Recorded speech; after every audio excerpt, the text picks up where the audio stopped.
Let's see. Are we over here? Can you guys hear us over here, or are we over here? We're live, which is the good thing. But we need to figure out if you're over here live on the mobile device or if you're broadcasting over here.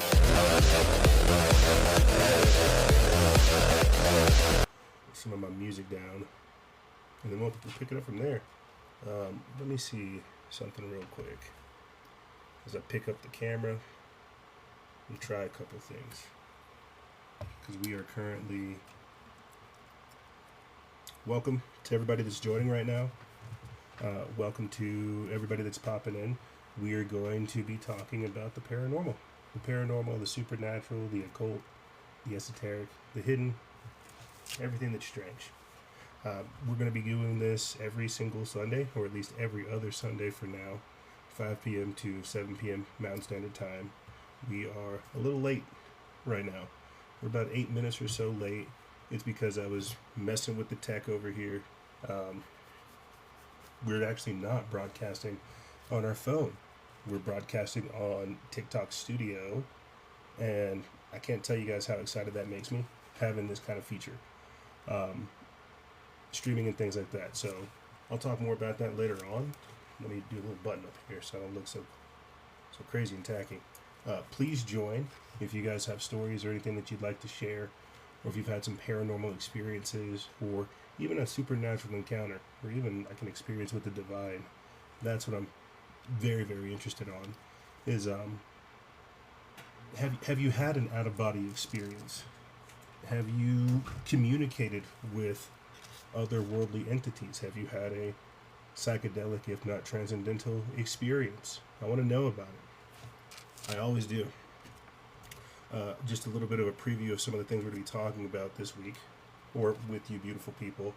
Stuff that's been in the news, a couple of things that I found as I was perusing the web, and a couple other like phenomenon and theories that I'm cooking up and thinking of that I just kind of want to get out there into the space to have a couple people think about a couple things. So we're going to be talking about that 4,000-year-old giant's tomb that they found in Sardinia. That basically confirms everything that Timothy Alberino of the Alberino analysis has been saying for years, that there are giants in the islands of Sardinia. We're going to be talking about that, as well as them picking up new excavations. Oh, nice. Ancient Energy, the old homie from back in the day, asks, when are you coming on the podcast? Soon, bro. Soon. I need to figure out, am I going there physically or am I going there digitally? But my answer is simply soon. Go ahead, if you guys are listening now or in the future, jump over there to the Ancient Energy page over on TikTok. Ancient Energy. It's ran by Ezekiel Reyes, good friend of mine. He's, ironically enough, one of the people that introduced me to Orgonite and Shungite and stuff like that, and even copper, you know.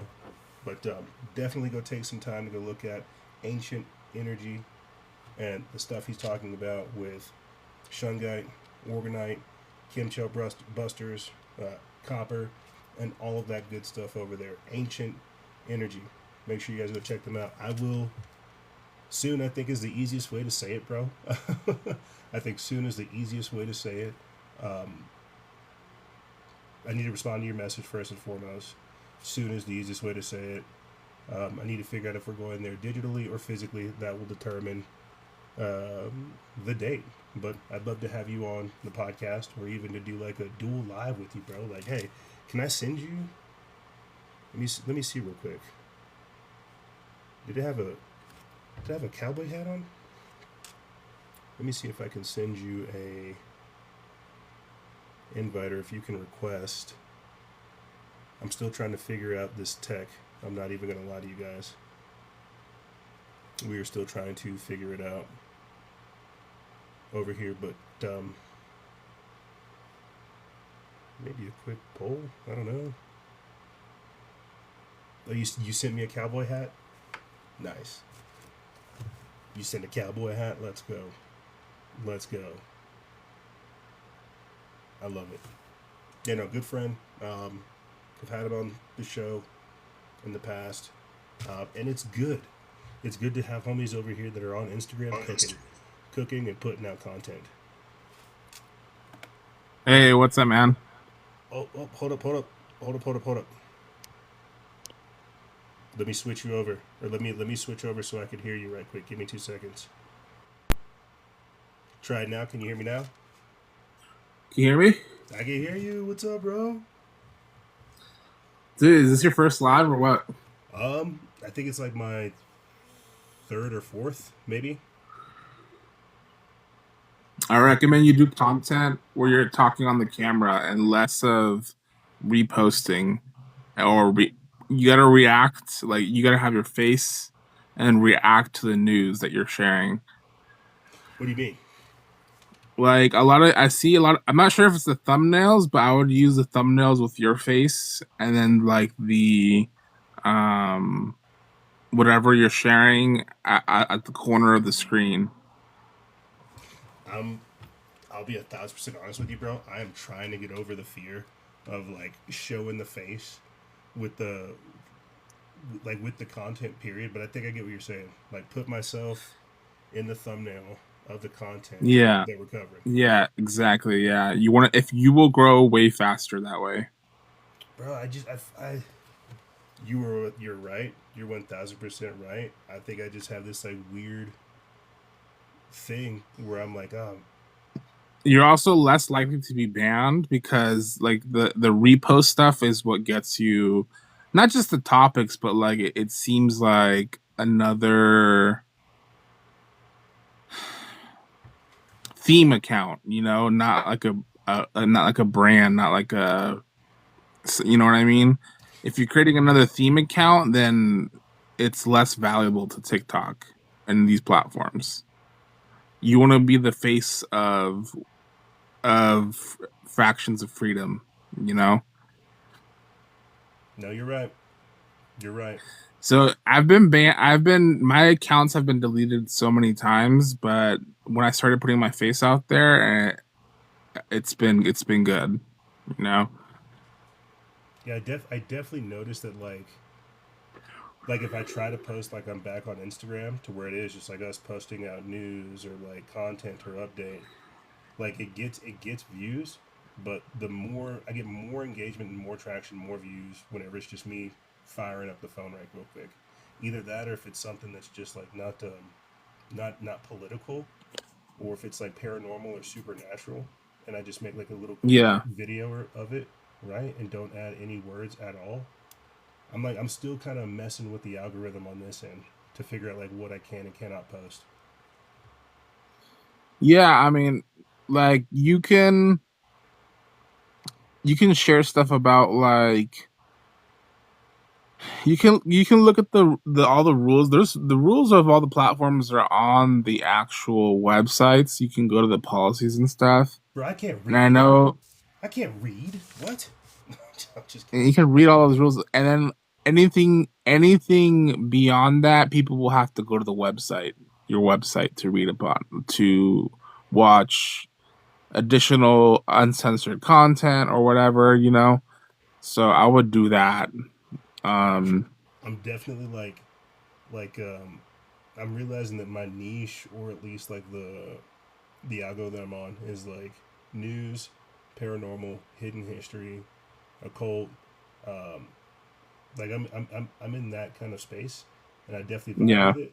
But what I'm learning is that I can't do like long form content or like super long descriptions. So it's like it's got to be really short, at least like a minute, minute half, 2 minutes tops, and it's got to have like a catchy a catchy one line intro that makes people read at least like a paragraph. Like people over here, they don't watch things long and they don't read long, and so I'm just trying to figure out how to adapt the content and the delivery to that. Hmm. Yeah. I mean, if you do you have a YouTube channel? I do. Is there any long form on there? All of it's long form, yeah. But with your face or with guests? Um, the podcasts are on there, and I've uploaded some of the longer videos, like the 5 or 7 minute long videos that we do. Those are either on our Mm. YouTube or on our Substack. Mm. Yeah, you gotta put your face out there, bro. More, like a lot more. Uh, uh, you're right. But this ancient energy, this is my full time now. I sell Moldavite now full time. I switched over to selling Moldavite pendants and rings. Um, it's Moldavite is a impact glass created by an a meteorite impact 14.7 million years ago near the Czech Republic. And deposits of Moldavite are um they're found in the Czech Republic mainly in parts of Germany, and it's a very high vibrational stone. People feel like the energy from it or their different shifts and stuff. So that's my main focus now. But I do this social media thing full time. Let's go. Um, so Let's go. Are you still pushing the shungite and organite too, or is it all just kind of not as much Moldavite? as Moldova. I still have it in the store, but it's not the focus anymore. Okay. Okay. I can get behind that. I can get behind that. Are there any? I remember when we were talking about like organite and shungite and stuff like that. There were like copper fillings. There was like all these different talks of crystals. Yeah, I have a vortex pendant that has shungite, copper, iron oxide, obsidian. So that's I have one of those. I sell those on TikTok Shop. I sell on TikTok Shop. But yeah, I just been growing businesses. Like at the end of this year, once I have a little bit more time to work on other things, I'm gonna start selling on Amazon. Um, I'm not sure if you heard of online arbitrage. I have not. It's basically where like you search online for products to sell, like on Target, Walmart, um, Walgreens, and you find deals like on those in those stores, and you sell them on Amazon for full price. So let's say you have like some Nikes that you found for $20, but they're going for $60. And what you do is you submit the receipt to Amazon to make sure to just tell them, hey, this is where I got these products. And they'll approve it. And there's people who are making 100, 200K per month in revenue at a 17-20% profit margin. Hmm. Okay. That might be something we're interested in. Amazon So arbitrage. online arbitrage, look it up. I usually talk about this stuff in my other account, Okay. my business and weight loss account. Um, I'm currently down almost 60 pounds since last year, so Let's I go. am taking trizepatide, but I'm also going to the gym. I'm eating more vegetables and fruit and whole grains, leafy greens. Um, I try to I've kind of fell off with the workouts, but I'm still doing at least once or twice a week, an hour. But I was going to the gym like 5 6 days a week. But I'll get back on it. I just had to take a break because I got overwhelmed. I had a lot going on, but Hey um, bro, I feel you. I was going to the gym like 3 days, 4 days a week, and then the girls got born, and then there went all that excess energy I had, and so now I just kind of go for hikes every Tuesday and Thursday. I go for walks like every day, at least like 30 minutes to yeah, an hour, like every day. But if I want like a hardcore good workout, I go straight into the mountains, at least for like 2 hours. yeah. I'm just gone for like 2 hours. I hit a couple miles. I come back. I feel like rested.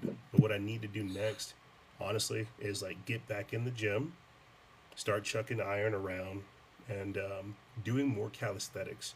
So that's kind of Yeah. what I need to start working on more. That What are you eating these days? not the best food. I'm drinking more liquids than anything.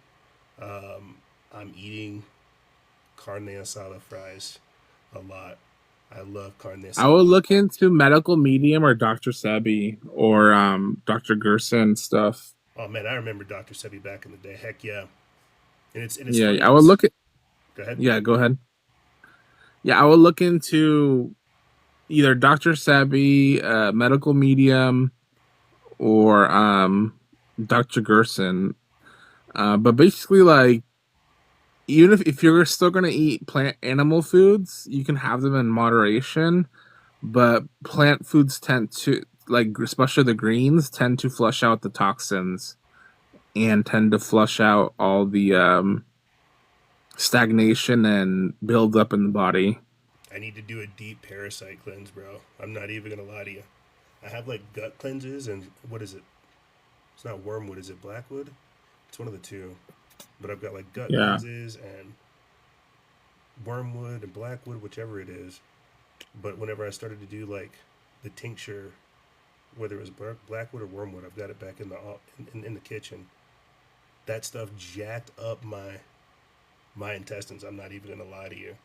Like I was running, I was working out, I took it, and it didn't. I didn't have like a violent reaction or anything, but it Yeah. definitely, I could feel it pulling Dude, out all of those toxins and jacking all up. you need, you could do a couple things like some ripe bananas in a blender. Let's say 3 or 4 bananas with 2 cups of wild blueberries from frozen wild blueberries from ahorita estoy ocupado. Estoy ocupado. Estoy ocupado. So I would take 2 cups of wild blueberries and like 4 bananas, 3 bananas, and then some spinach. Like 2 handfuls or a handful of spinach, and drink that every day, and you will see a difference. Ugh, ugh. You're right, but it's You just will like see the. that's my biggest problem. Honestly, is diet. I've got no problem like with health and exercise. Like I take vitamins and supplements like daily, but Yeah, my biggest like hang up for sure is diet. trust me, it's hard. I mean, it's not easy. I still sometimes will eat one of those ice cream with the that hard chocolate with over it. What are they called? This is a Klondike bar. No, it's not a Klondike bar. I forget what it's called, but you can get them like at like a liquor store or something. Was it like it's like one of the little, is it like chunky bars with like peanuts or something on Yeah, them? yeah, yeah. I know. I think I know what you're talking about. So, but yeah, back to the yeah. If you're looking to for financial freedom or just to make a lot more money, dude, look into selling on Amazon or TikTok Shop. Um, there's a lot of ways to do it, dude. There's this guy on TikTok called Jazz FBA, and he does about I think about 1.5 or 2 million a year in revenue at a 17% profit. Have you? My next question is like, have you vibe coded any solutions? Have you come up with like any automated ways to do this, or like a page to have it automated, or is this all just like stuff that you're Well, doing? for the Amazon, it can be a lot more automated. You hire a VA to do your sourcing. You hire a warehouse to do your prepping the products. You have like a prep center to prep the products. So you order the products. Your VA can order the products and scout products for, and send them into the warehouse. You pick a pack center, and this is for Amazon. This is not for TikTok Shop. And then they send it into FBA, the fulfillment service. Amazon's fulfillment service is called Fulfilled by Amazon. And yeah, you do need some money to start, like maybe $2,000 to $3,000 for inventory, and then you just recycle that money as it grows to grow it bigger. But the more money you have to start, the faster you'll grow. Um, and the cool thing about Amazon, you don't need traffic because you're selling on listings that already have traffic, that already have sales. Okay. So you're not creating new listings, you're selling name brand products that you have been approved for by showing the receipts when you and the invoices that you get from Target, Walmart, Walgreens, Sephora, these places, you show them the receipts, and sometimes you need to get some products are locked, they're gated, and to get ungated for that category, you just have to show some paperwork, and then you can sell in that category. But there's 20-year-olds doing like 3 million, 4 million a year on Amazon, Cooking, 20% bro. margins. Straight up cooking. I see some of these kids, So bro. I see some of these kids doing like crazy amounts of like volume for just the randomest things, right? Whether it's like, ebooks, or if it's just like cooking up a Shopify store, or doing things like this like arbitrage, or farming YouTube, or farming TikTok, right? I see these yeah, kids heavy cooking on social media. They use it way different than they just use it way different.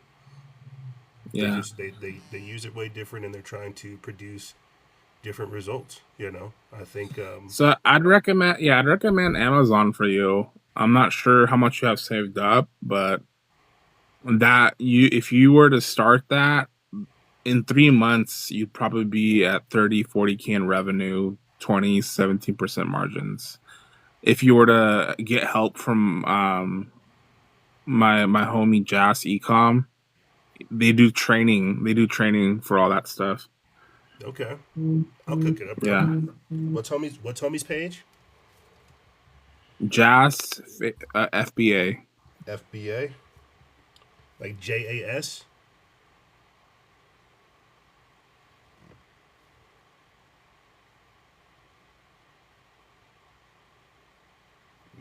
Maybe he might have got a call. Yeah, we still have, worry not, my friends. We still have a fair amount of goodness still coming. Here, I have to hop off real quick. I'm getting a call. You're good, brother. We'll talk to you. Thank you for stopping by. Let me see. Yeah, we still have some goodness cooking up. Again, that was I should just go ahead and, whenever we put this in post production, I will link Ezekiel Reyes's previous episode, so you guys can go back and go listen to it. It's wild. It's wild being over here on TikTok running into another homie, and he's like, "Yo, let's make money together," because that's a friend. That's a boy trying to put you on game, and it's weird because everybody's trying to make extra bucks these days. Who isn't? Um, I've talked about making automated YouTube pages, automated Instagram pages, and TikTok pages and stuff like that for separate operations. But it's just good to kind of have this conversation with another individual who's from the Truth Seeker trenches over here on TikTok, grinding, making it work. So definitely appreciate having Ancient Energy come through. Please go give them a follow. We will be doing work clearly with them publicly and privately. And money's energy, bro. Just to kind of bridge and segue the topics, money's energy. And back in the day, we used to sell products for Ezekiel Reyes and Ancient Energy before they are what they were now. And it's weird. We never really looked into monetization whenever we were doing everything that we had done. And just to see social media and all this stuff evolve into what it is now, it's ironically refreshing to talk to another fellow truth seeker in the trenches, saying, "Hey, here's how you can do both. Here's how you can monetize and still change the world at the same time." So, really, really cool to see. Really, really cool to see alignment type stuff. I want to give a shout out to Jeremiah that came through. We had Jump Chris come through as well. Shout out to everybody that came through. Well, me and Ancient Energy were just chit chatting. We have more paranormal stories coming for you. This was just the intro. This was just the beginning. I've pulled off a couple of news articles regarding ancient sites and discoveries, like what we were talking about at the start of the show, the Giant's Tomb in Sardinia, as well as Gobekli Tepe, now experiencing more excavations, which are going to be pretty cool. People finding out that some of the stuff in the surrounding area might be people that were living there. They're digging underground. Really, really cool stuff. And then we've also got some pretty cool stories pulled aside from you guys. Ouija board stories, luminous figures appearing on people's beds, doppelganger stories, right? And then we just kind of get into theories and things like this. So, thank you guys for joining. Thank Ezekiel Reyes, and I thank Ancient Energy for dropping us some of that good energy. If you guys can, just go ahead and like the space, like the live, drop a couple hearts, send it to your friends.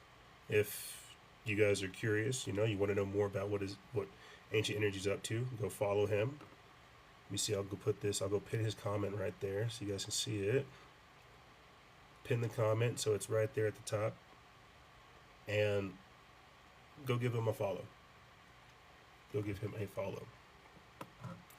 Let's go ahead and jump into some news with you beautiful people. How about that? Let's go ahead and jump into some of the cooler things going on right now. Again, I am using some tech, some brand new casting tech for TikTok. The idea is so that we can do more streams and more lives and things like this, but not always have to be beholden to our phones. So if you guys will give me one additional second, see if I can pull that up for us real quick, and then we will continue on forward with the show. I tried to have it to where it was broadcasting two things at the same time, but I was having an issue. Oh, nice.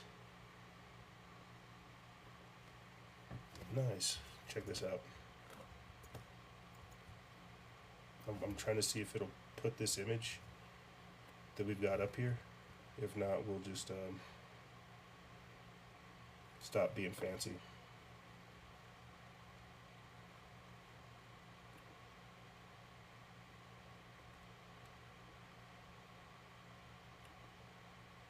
Okay, yeah, we'll just go ahead and stop being fancy. I'll read it to you guys, the article instead. But they found a 4,000-year-old giant's tomb discovered in Sardinia. It says that Italian archaeologists have uncovered a previously unknown 4,000-year-old giant's tomb at Cararazu, Idia, in central western Sardinia. Let me see if I can move this over here for you beautiful folks.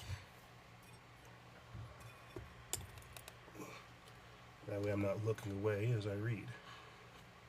There you go. It says that the monumental burial structure erected by the Neurologic civilization as a collective tomb around 1800 BC came to light unexpectedly during ongoing restoration and excavation work on a neurogene at the same site. Surveyors from Sardinia's Superintendencies of Archaeology, Fine Arts, and Landscape made the discovery while clearing thick vegetation that had concealed the tomb for millennia. Officials noted that the dense overgrowth and earthen debris, quote, had likely helped to maintain and preserve its excellent condition over nearly 4,000 years. It says that the tomb sits on the southern slope of the Crastu Litu at an elevation of roughly 800 yards. I think we have everything we need from there. I think we might have everything we need from there. So they found a new giant's tomb in Sardinia, near Italy, to what they think is roughly 4,000 years old. Do I even like this scene? Do I like this angle? Not really. We're still trying to get situated, guys. So they found a new giant's tomb on the island of Sardinia, confirming what people like Timothy Alberino have been saying for years. For years. He actually went and did a documentary in Sardinia with Steve Quayle, Thomas Horn, and a few other people, while Thomas Horn was still alive,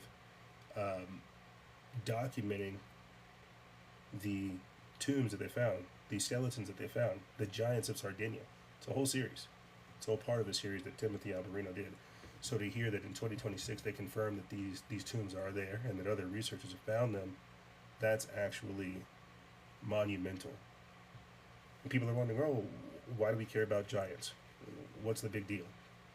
Well, the giants confirm that the Bible is real. And if you haven't noticed, we have Satanists running the show right now.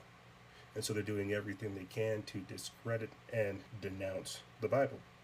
So when we're talking about giants, we're talking about biblical truth. Okay? Another thing they also try to hide from you in the Bible is the reality of flat earth. It is biblically accurate to believe in things like the flat earth. Now, let me jump over here real quick.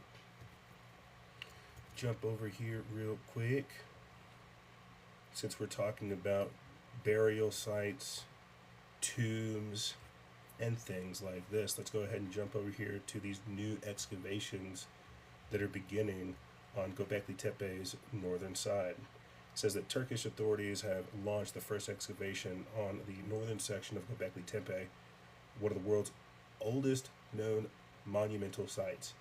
Culture and Tourism Minister Mehmet Nuri Ersoy announced the work had started in previously untouched 80 by 70 meter areas around the mountain. It says that geophysical surveys and the surface scans indicate that the presence of large buildings, rectangular structures, and possible huts in the zone. And ironically enough, there's news coming out today. We put this up 2 days ago. There's news coming out today of them doing extended excavations around Göbekli Tepe and finding that there was civilization around it. Is eventually what I'm trying to get around to saying. But why are we starting off this episode talking about 4,000-year-old sites, giants' tombs, Göbekli Tepe, ancient mysteries, and things like that? Because it ties back into history being written by the winner and us living in a jacked up timeline and them purposely obscuring history. You see? Again, this is just the paranormal perspective. The real meat and potatoes of this show will play out when we get to the later aspects of it. The paranormal experiences. Strangers telling people that they're invisible. People witnessing their dead girlfriend when they're out for night drives.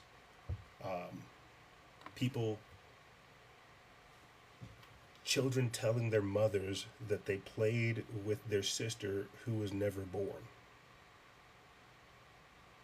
So again, we're just trying to set a background of looking at all the strange things that are going on, all the anomalous things going on in our time frame, and us trying to make sense of it.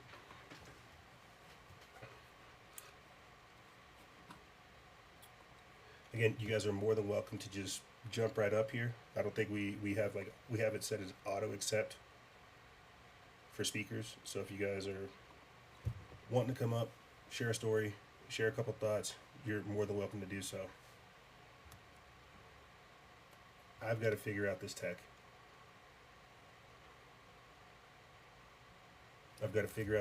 So we can become more familiar over here on TikTok. We recently hit, I'll say this and I'll get into this next crop of news with these articles and stories. We recently hit 10K. And over here on TikTok, it's our first time. Unlike Ancient Energy, this is like our second TikTok account. Second to get monetized and hit that 10K threshold. And so this unlocks for us subscriptions. This unlocks for us creator rewards, posts, and things like that. What I'm getting around to saying is we're going to have subscriber only posts, subscriber only shows. In previous streams, I talked about how we're going to synchronize everything within our systems from Patreon to Substack to TikTok. We're going to merge all these together. So if you get one, you get them all. If you get it over here on TikTok, you get it over there on Patreon, you get it over there on Substack. Thank you, Jump Chris. I'm very happy to have hit 10K. It was primarily because of the Joe Fells post, and ironically enough, that ties into some of the work that I've been doing today. We built the database, or at least started building the show note archive, and that's again in part to Joe Fells. He talked about creating his own digital library to archive all the content stuff that he made, as well as the stuff that he was researching. And we've been at this for so long, and we've been deleted so many times that it finally dawned on us to create our own database and archive because of what Joe Fells said he was going to do. It put a pep in our step. We got it built. We made an article about it. You guys can go read on it on our freedomfaction.substack.com. But this is me saying, like, we produce results. We like to work, sometimes hard. This is us saying we can work smarter. The same way that we had talked earlier with Ancient Energy about automating pages and things like that. That's something that we can do. We can remove the human element to have it fully post stuff that's viral and clickbaity. But I like talking about these things. I like communicating with people, networking with them, connecting, and trying to figure out these puzzle pieces. And so that's why I do the page in the way that I do it. But in the future, we'll have other variations and other spin-off pages that just hunt trending topics and produce content like that. That's something that we're working on down the line. This is me saying we're working. We're working. We're building the podcast. We're building the archive. We're building our library. We're building our network, and we're just producing content, and we're growing for it. Sorry, people trying to come in. Let's go ahead and just jump into some of these stories over here, guys. I'm all Twitter-pated. I'm Twitter-pated because we're using this new tech, and we're getting stuff all situated. So, yeah. Yeah, normally we are broadcasting on our phone, and I can read you guys' comments directly. But I'm using the phone as a camera, and I've got like all of this tech stuff set up over here, TikTok Studio, to where I can still read articles and read some of these comments and still communicate with you guys. So just trying to figure out how to navigate. Don't worry.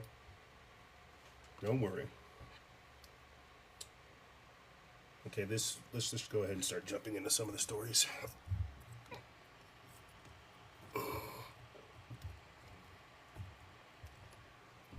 Okay. This one comes from a sad gray owl. It says, I started out this morning doing some Uber deliveries for a little extra cash. At around 8 a.m., I pulled up to one of the longest red lights in my town. I just left my house to start the day. A car pulls up on my right. We were both turning left and sitting side by side. As I'm sitting at the light, questioning my life choices, I notice the woman to my right is staring at me. My windows were down, and so were hers. I turned and smiled, and she looked terrified. She was a sweet old black grandma, likely on her way to or from church. She said, I can't see you. I looked at her kind of confused and said, what?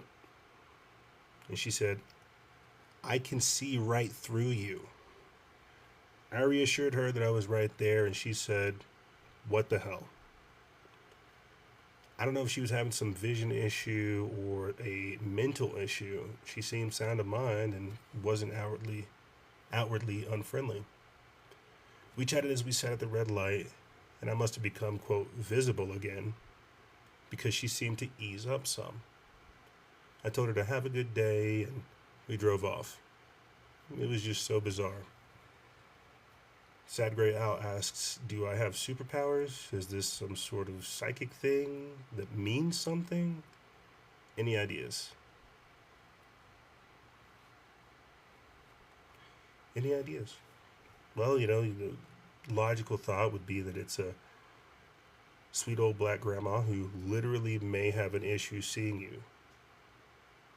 who might have glasses that create this kind of effect on her face to where she can see you, but at the same time see through you. Who knows? It could very well be just like an elderly black woman having vision issues.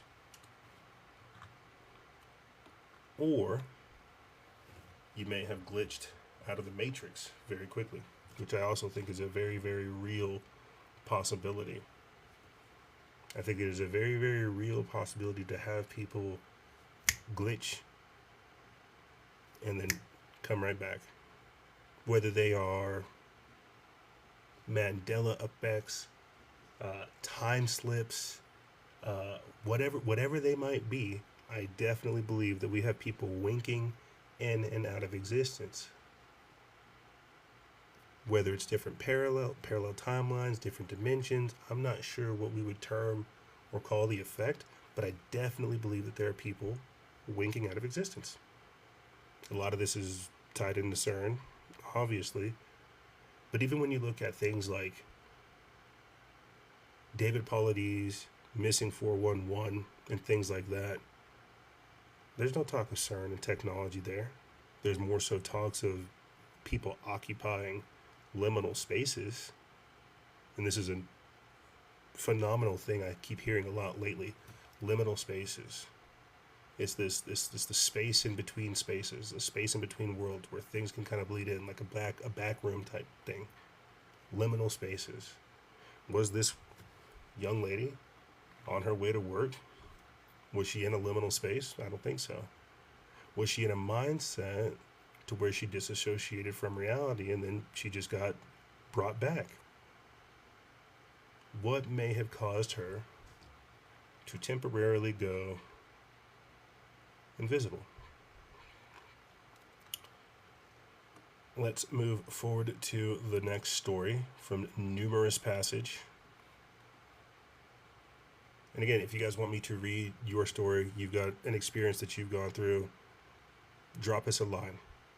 Send us a message in our DMs on TikTok, Instagram, Twitter, Substack, or you can email us directly at freedomsfaction@gmail.com. I'll put it in this so you guys can go do it afterwards, so you can send us a message.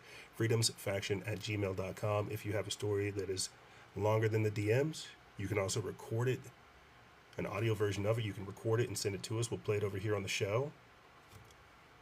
But take some time if you've had an experience and let us know. We'll read it over here on the show. We'll dissect it. We'll even do a couple posts about it and talk about it. freedomsfaction@gmail.com. Next up is the strangest night of my life. They say, so I've never publicly spoken about this night to anyone that wasn't with me, and we all agreed that we'd never talk about it again. And so we got a snitch on our hands, gang. Let's hear what they have to say. Back in 2011, I was your usual 19-year-old guy. I had a decent job, a girlfriend that I adored, and a small group of friends. Sounds very familiar. They always seemed to be around too. That all changed in September of that year when I arrived at my girlfriend's apartment to find the place surrounded by police. I couldn't get a hold of her all day, so I thought I'd swing by after work when I arrived. I was informed that her roommate had found her dead in her bed. Turns out she had a seizure in her sleep and never woke up. And now, to the night of June 17th, 2012, me and two of my friends were out driving around in my 1973 Dodge Dart 4DR, four drive. When I started driving towards the mountains, I had a compulsion to go to Nevadaville, a small ghost town just outside of Central City, Colorado, about 45 minutes from us. So I started driving, and I was nearly catatonic, hardly said a word as I drove up the canyon past the casino of Central City and onto the dirt road headed to Nevadaville, where I promptly parked the car in the middle of the road overlooking an old abandoned gold mine. I got out of the car and stared at the mine, illuminated by moonlight, when I watched a young woman in a Victorian gown walk to the road and stare at me. I remember her face looked a lot like my late girlfriend. I heard her say, "Join me." Sketchy. And walked out to the other side of the road, straight off the 60-80 foot drop that I was parked next to. I was frozen for a few seconds and then darted towards the same drop when I was grabbed and pulled back by my friend, who also saw a figure stop and stare at me, but he saw a dark mass. I was completely silent after he shoved me back in the car and took my key. My friend drove us back to town as I stared blankly into the abyss. The last thing I remember was snapping out of it near Denver. To this day, I don't know what drew me there that night, but I'm glad I did it when I had somebody with me. I have been through there many times since, but never at night.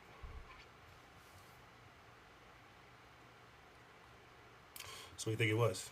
You think he saw? You think he saw his dead girlfriend, his unalived girlfriend? You think he was visited by some type of spirit? Was that some young lady out there in the desert waiting for him? I mean, we know there's all kinds of spirits out there in the desert, and we know that the desert can keep a secret. But what did he see? Does he ever have a compulsion to go back? Have you guys ever had something like that happen yourself? I remember one time out here in the foothills of the Albuquerque Mountains of San Diego. I was driving with a couple buddies of mine, probably right around the same time frame, 2011, 2012, and there's these rock houses in the foothills up here that you can go to. And I was with my buddies. We were having a good time. Some of us were inebriated and under the influence for sure. But I remember when we got on top of one of the rock houses up there, it was like storming that night. It was raining. And so there was all these clouds over the city of Albuquerque. And I remember looking and seeing what I thought was, again, it's like 2010, 2011. I thought it was Shinron from Dragon Ball Z.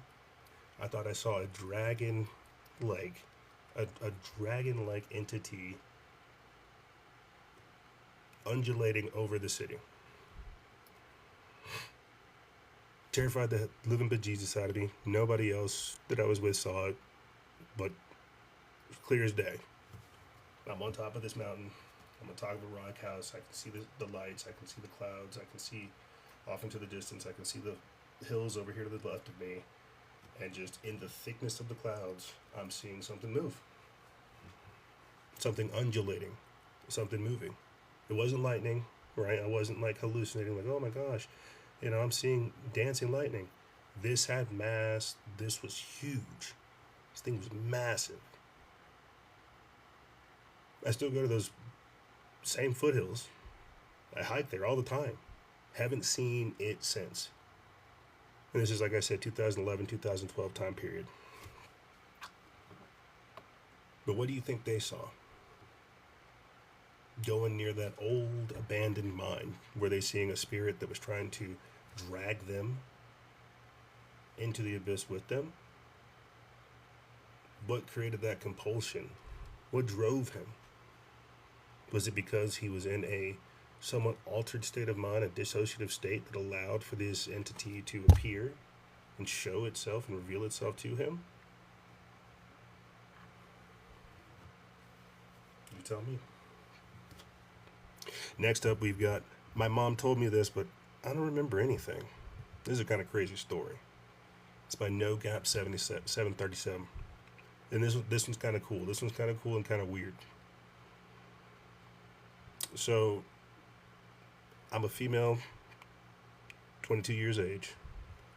I was talking to my mom about my childhood, and she mentioned one weird thing that creeped her out that I have zero memory of. I was supposed to be an identical twin. Unfortunately, The twin passed away in the uterus, and I survived. My mom gave me the name, never gave me the name, nor told me that she was expecting twins.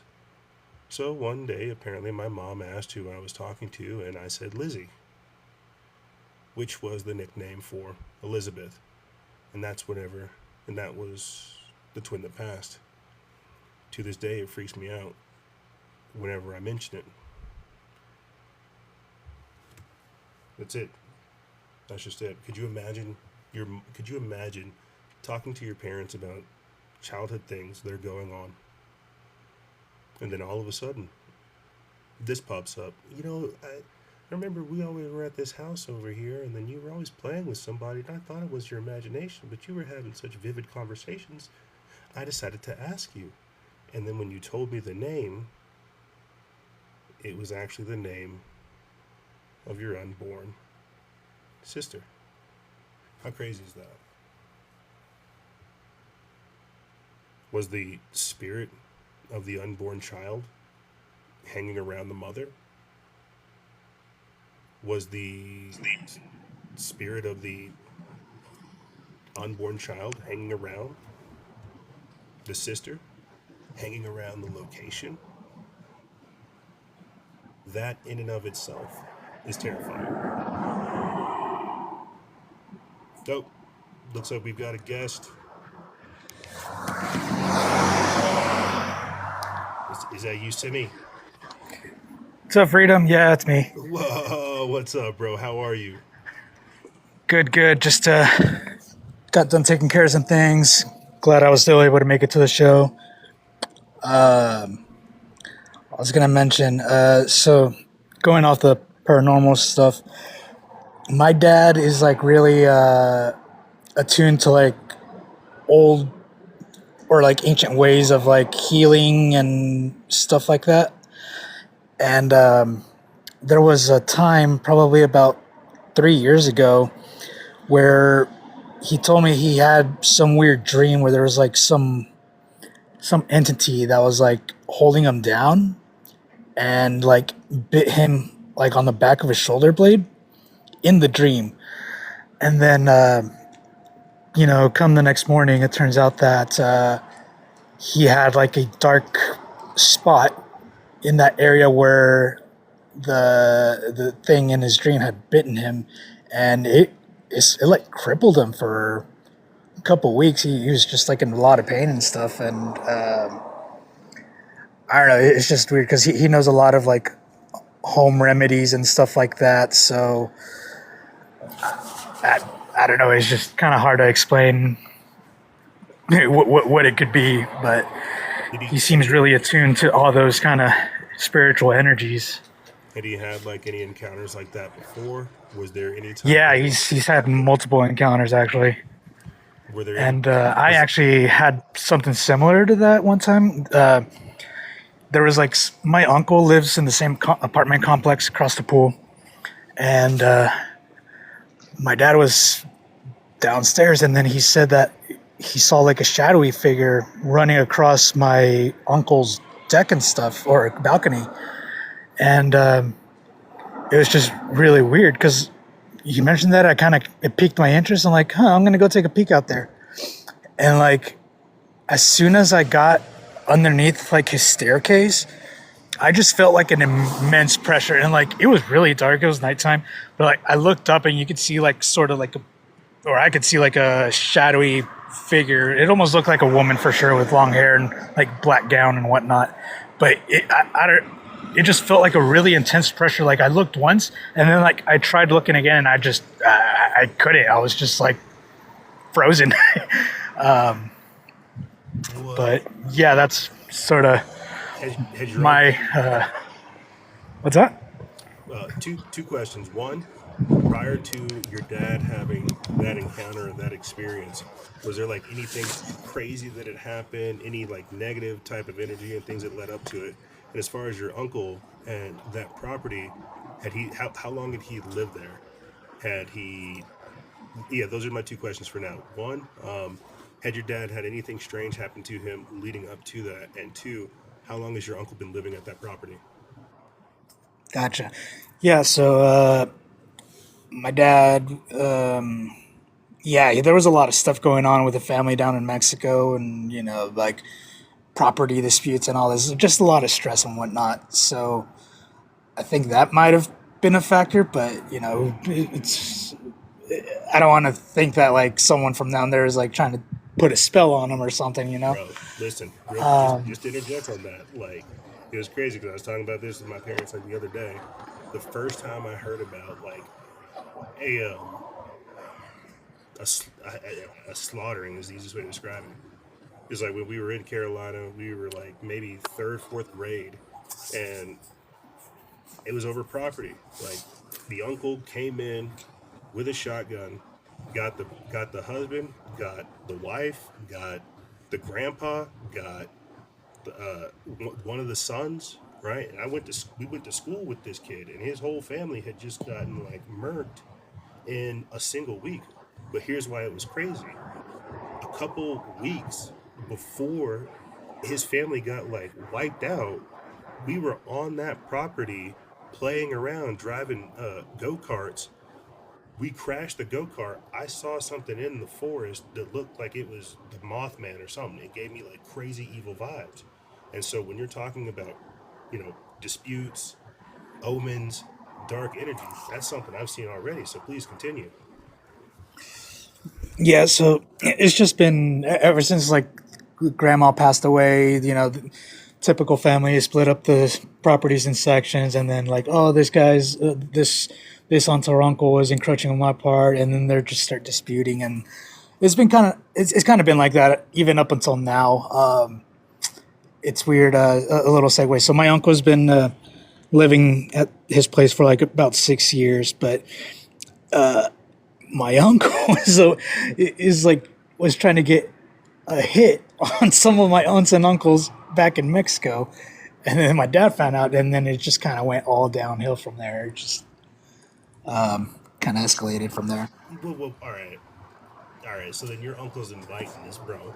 Like if he's putting out hits, or at least engaging in that whole world, he's inviting some pretty dark things home with him. That's crazy. Yeah, and he has been kind of like on a pretty decadent path lately. So I can see that now that you mentioned that.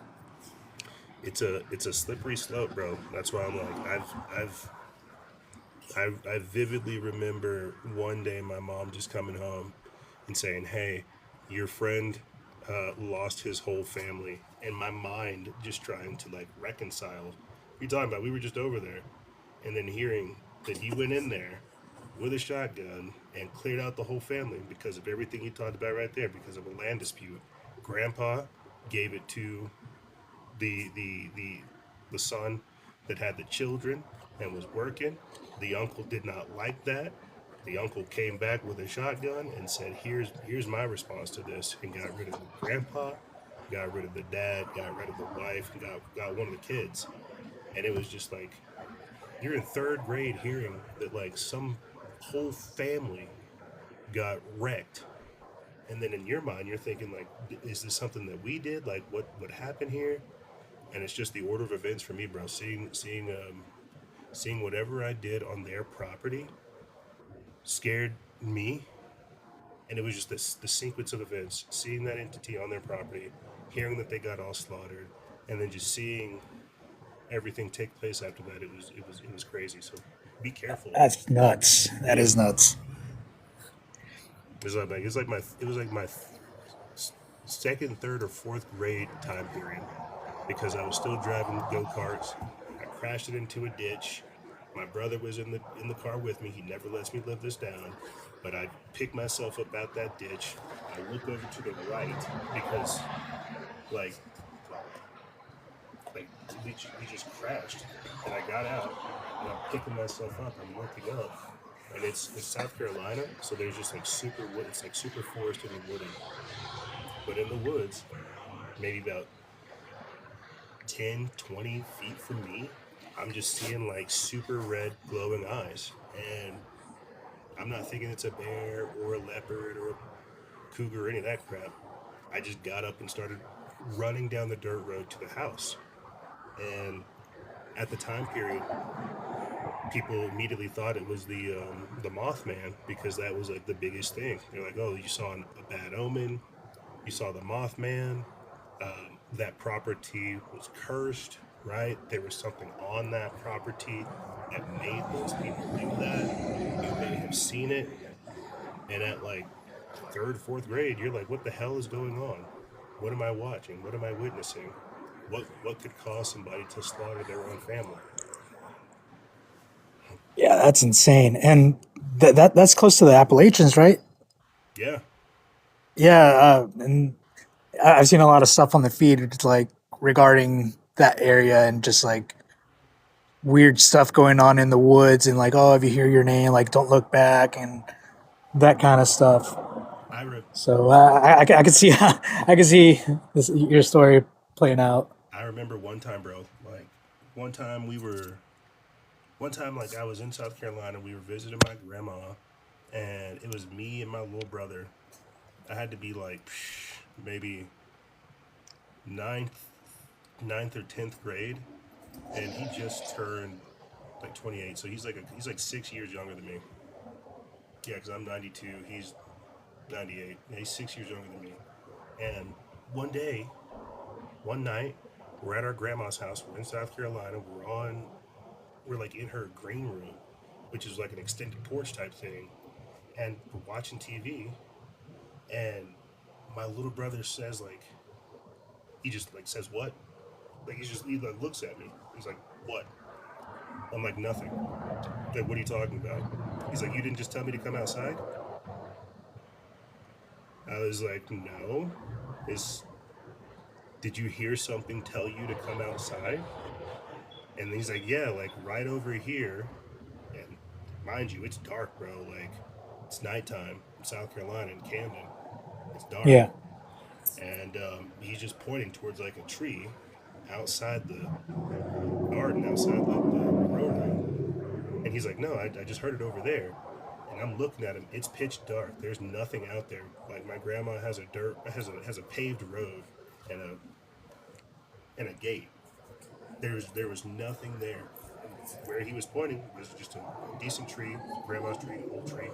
We pulled it up years later. But he's like, "No, I just heard something tell me to unlock the door and come outside." I'm looking at my little brother like in absolute fear. I'm like, "No, I think it's time to turn the TV off and go to sleep." I don't know what you're hearing. I don't know what is trying to get your attention, but I think it's time to just turn the TV off, lock all the doors, pull the blinds down, and go inside. And we did. It's like just imagine watching like Ben 10 or Teen Titans or you know Flapjack or one of those Cartoon Network shows super late at night, and then you're just chilling there with your little brother. And he's like, "What?" And you're like, "What's up?" He's like, "You didn't just ask me to come outside?" He's like, "No. Are you hearing something tell you to come outside?" He's like, "Yeah, just like right over here. Something's telling me to come up, unlock the door, and come outside." And that's sketch. it scared it scared me. It scared the crap out of me. Um, it scared the crap out of me because it was one of those things to where you're like, "What the hell is happening?" We're watching TV, we're hanging out, and you're hearing voices. Have you heard voices like this before? And it was obviously so clear and audible that he responded to it, which is even crazy. Not telepathically. He's like, "What?" Like it was so clear that he audibly responded to it. That's what was also disturbing. Yeah, my dad had something similar to that happen here at the house. Thinking that I'm there when I'm not, and then like I show up like 5-10 minutes later, and he's like, "Wait, weren't you just here? Like I could have sworn you I called or like you called to me," and like no, and he was it's sort of the same thing. He was tripped out. I was like, "No, I could have sworn you called out to me." I'm like, I'm just now getting home. Yeah. What's crazy is like we have like a doppelganger story. I had like found one, and I was like, wow, we don't really hear a whole lot about doppelgangers these days. But I'm like, what is that phenomenon about? What do you like? I'm trying to find it real quick. Like, what is that? Collapsing timelines. What do you think it's like collapsing timelines, or do you think it's like is it like a tulpa type thing, like a thought manifestation, or is it like somebody summoning your energy from the ether? What the fuck's a doppelganger? Uh, might be a little bit of everything, to be honest. The manifesting, just kind of like a little bit of wishful thinking, but um, supposedly, if you encounter your own doppelganger, you run the other way because they're not there to do good. They're there to replace you. I got that right here. I was like, apparently I didn't get the story. I just put the theory right here. Doppelgangers, genetic truth, glitch in the matrix, phantom projection. Because you're right. Isn't that like what we heard back in the day when we were kids? They were like, hey, if you see your doppelganger, if you and your doppelganger are in the same place at the same time, your both of your worlds end. Isn't that like what we were told growing up?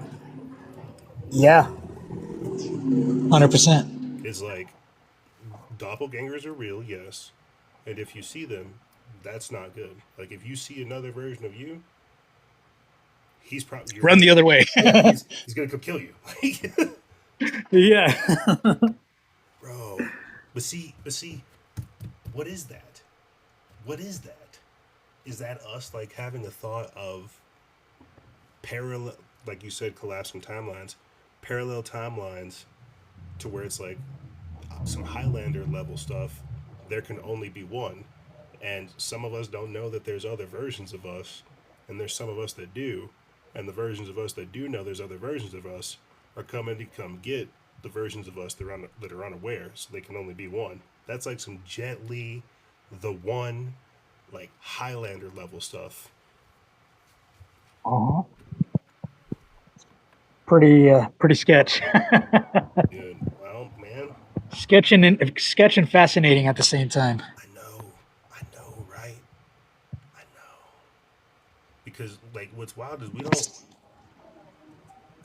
like. It's crazy. Like I'm just thinking about clones right now, as we're talking about doppelgangers, and even that Uh-huh. that the mythology still checks out. That clone is there to replace you.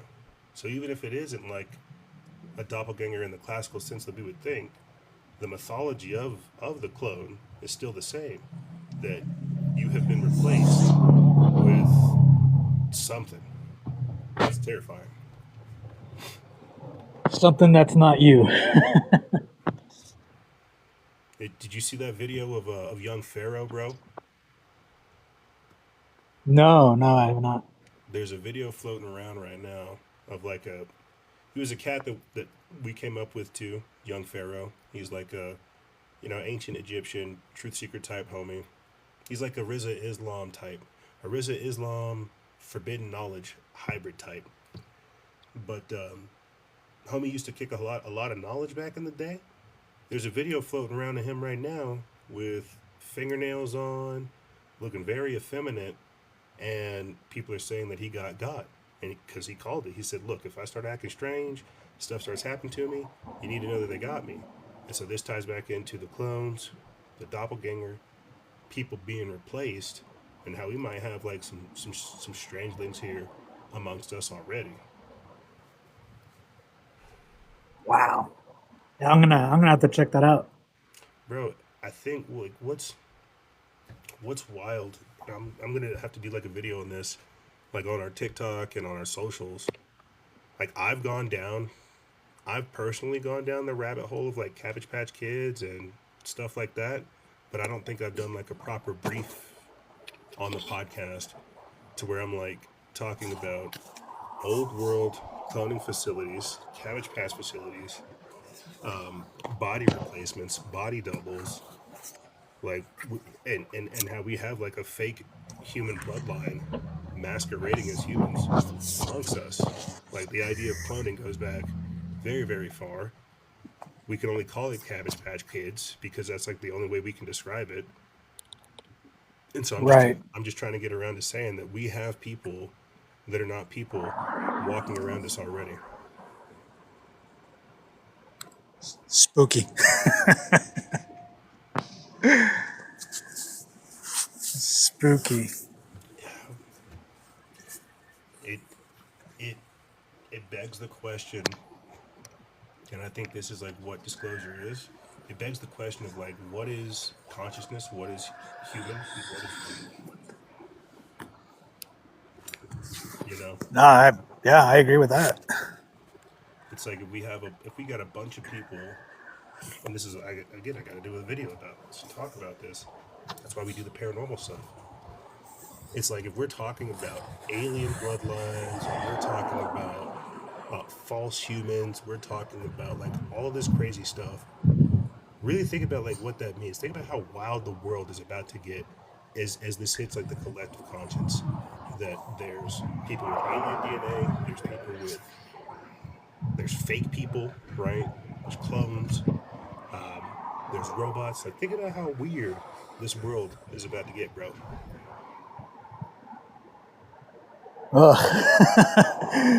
Ugh. It's unsettling. Bro, I got kids now. Imagine how imagine where your boy's at.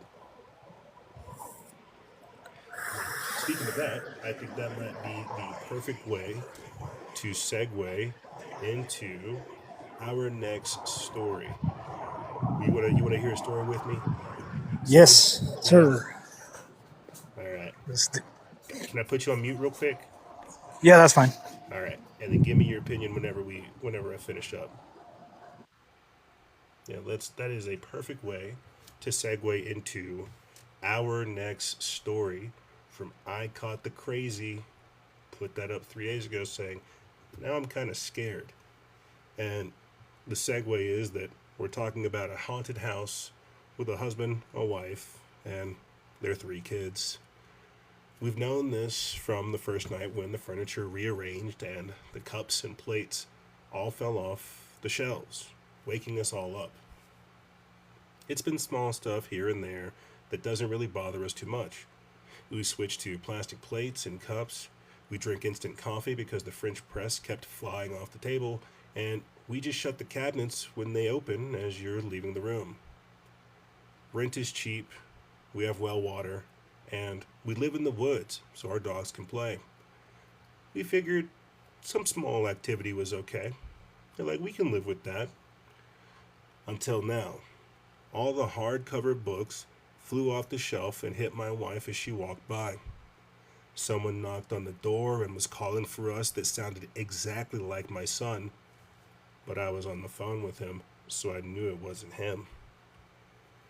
It tripped the porch light, but there was no one there. When I looked out the window, I got in my car this morning and saw a man on my porch, so I got back out to confront him, only for him to disappear. And last but not least, because this is getting long, I just got back from the store, and when I went to lock my car, it was lift up for a split second. I saw a woman sitting in my front seat. Her body was forward, but she was facing me and smiling with all of her teeth. She had unkempt blonde hair and some outdated, but not by much, clothes. They close out by saying that I have a million more stories, but I'm kind of getting scared now and don't know what to do. And the last thing they say is, guys, I'm not trying to convince anyone of the existence of the paranormal. I'm not trying to profit off this. I moved to the woods to get away and have peace from people. I may get an outside camera, but it will be after getting better internet. Also, I really just wanted to share an experience that scared me because I really don't scare easily. I'm not putting cameras in my home where my kids live and I pick my nose. Sorry. I can understand that. I can understand that entirely. It's it's it's wild because they knew that the house was haunted and they were perfectly fine with quote we figured some small activity was okay, end quote. They're willing to tolerate a little bit of activity because the rent is cheap. And I mean, I can't fault them. This was put up a couple days ago, 3 days ago. I can't fault them, bro. Cheap rent for a place that's in the middle of the woods? Absolutely. But you see, the catch is the paranormal aspect. Has bro never seen Cabin in the Woods? Has he never watched Evil Dead? If you're in a cabin and there is any type of activity, period, understand that that's a discovery exploration and that more is coming. There are forest spirits. There are forest spirits. We don't know what went on in that cabin while it was occupied. There are people that conduct rituals out in the woods, and they need locations to go to. But the rent was cheap, so we figured some small activity was okay. What caused the initial activity? If you're having hardcover books fly off of the wall and smack your wife as you're walking by, that's not small. That's almost predatory. Sammy, did you want to give any comments on this real quick before I keep getting into the story? Yeah, I've actually experienced something similar to that. Now that you reminded me, a while back, my dad was dating this lady, and I don't know. I always thought her to be kind of weird, and that's actually around the time when a lot of weird shit was happening at the apartment. Like my dad would see like a shadow out of the corner of his eye or something in the hallway or like in the balcony or just in different areas. And he was just like, like go to hell or, be gone or something like that. But there was times when there would be like objects falling or flying or whatever. It happened to the lady a couple times. It happened to me a couple times now that I remember. Like, I'm just like in the living room and no one's in the house. And I just hear something drop. I'm like, what the fuck? He's like, go into the kitchen and like the bag of tortillas is on the floor. It was like, okay, kind of weird. Maybe they just slipped off, just put them back up and no issue there. But there was this one time we were having dinner, my dad, his lady, and I, we're going to have like chicken wings or something. I kid you not, the fucking chicken wing flew over like a roll of towel paper while we're sitting there. I'm just like, what? Like, did anyone else see that? And it's like, yeah, like, what happened? But I think it was a lady that might have been bringing in the negative energy because she likes to travel to Guatemala like at least 2 times a year or something. And one of those times, my dad asked her, like, "Oh, who are you gonna go see?" Like, "Oh, I'm gonna go see like this curist person or someone that can heal me." But like, Or like a I don't know. or like a Yeah, she exactly. just said like a curist, like, oh, I'm gonna go see like a curist person. Huh. Yeah. Huh. Okay. And ever since then, my dad got like he got kind of sus about it, and time kept going, and the relationship wasn't doing too well. And at some point, my dad decided to put like salt or something around the perimeter, all the entrances of the apartment. And ever since then, the lady didn't come back down. Like she didn't enter the apartment again. Bro, that's what you do. That's what you do. Your old man's like he's on game. He knows like, hey, this one's up over here doing extra stuff. She's communicating with entities. Let me protect myself. Let me salt the doors, right? Right. Yeah. Burn a couple sage, say a couple incantations, claim ownership of this house, throw away anything she may have given him, right? Because these people, they like to leave artifacts. They like to leave these little trinkets, these cursed items that prolong the problem, so to speak. So your old man knows, bro. That's crazy. Yeah. And supposedly, whenever my sisters don't feel too good, there a certain symptom that he catches. he does like a cleanse on them where they like pass an egg over the body or something, and like you crack it, and depending on what you see in the cup or whatever determines like you know if like someone's casting a spell or you know wishing bad on you or something. And I've like tried to. I've asked him a couple times, like, "Hey, like, teach me some of this stuff," and he's like, yeah." He kind of he's like, "Yeah, yeah," but he just rubs it off, and it just never happens. But Mm. So your old man's doing some what is that brujeria? Like he's brujeria, yeah. yeah, bro. He's working with some stuff. Has if Well, he's that's working, just like stuff that he learned from grandma, you know. But yeah, for some reason he's like really attuned to like spiritual energy around him.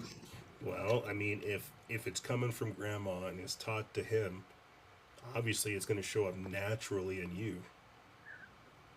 Yeah, but yeah, that was kind of my experience. That was sort of similar to the story you just mentioned of like stuff flying or falling and stuff like that. And yeah, just I've had it reminded me. when I remember one time like we haven't had like poltergeist type activity. That's what I would like describe that as is poltergeist or haunting like level activity. We haven't had. I remember one time we like came back from a trip.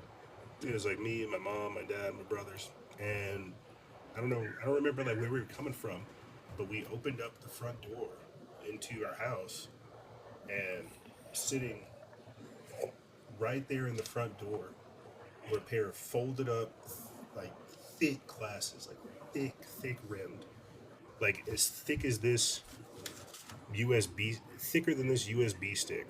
Like Jesus.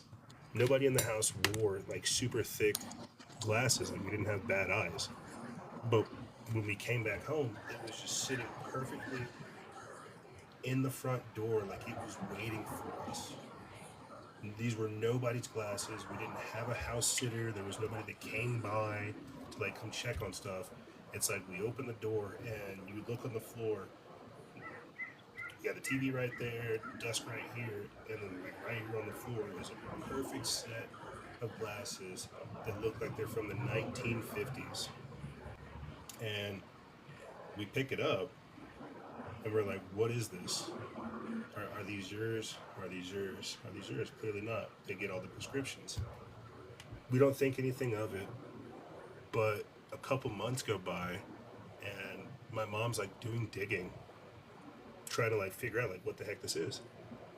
Long story short, she somehow figures out that those are the glasses of of the previous owner of the house. Like we live like Wow. this is like same house. We're up there in Los Alamos. Like we're still in that house. We've had to get it cleansed over the years. It wasn't poltergeist activity, but it just showed up.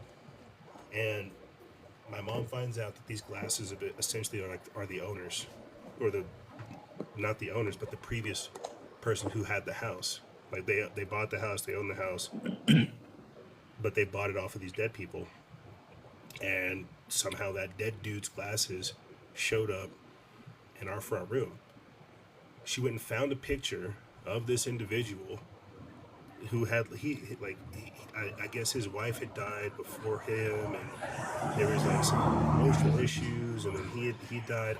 I don't remember the specifics of it, but my mom had a picture of the previous owner, and sure as day, bro, like the glasses this mf'er had upon his face were the glasses that were in our front room, and I'm like, we were all just like what is this?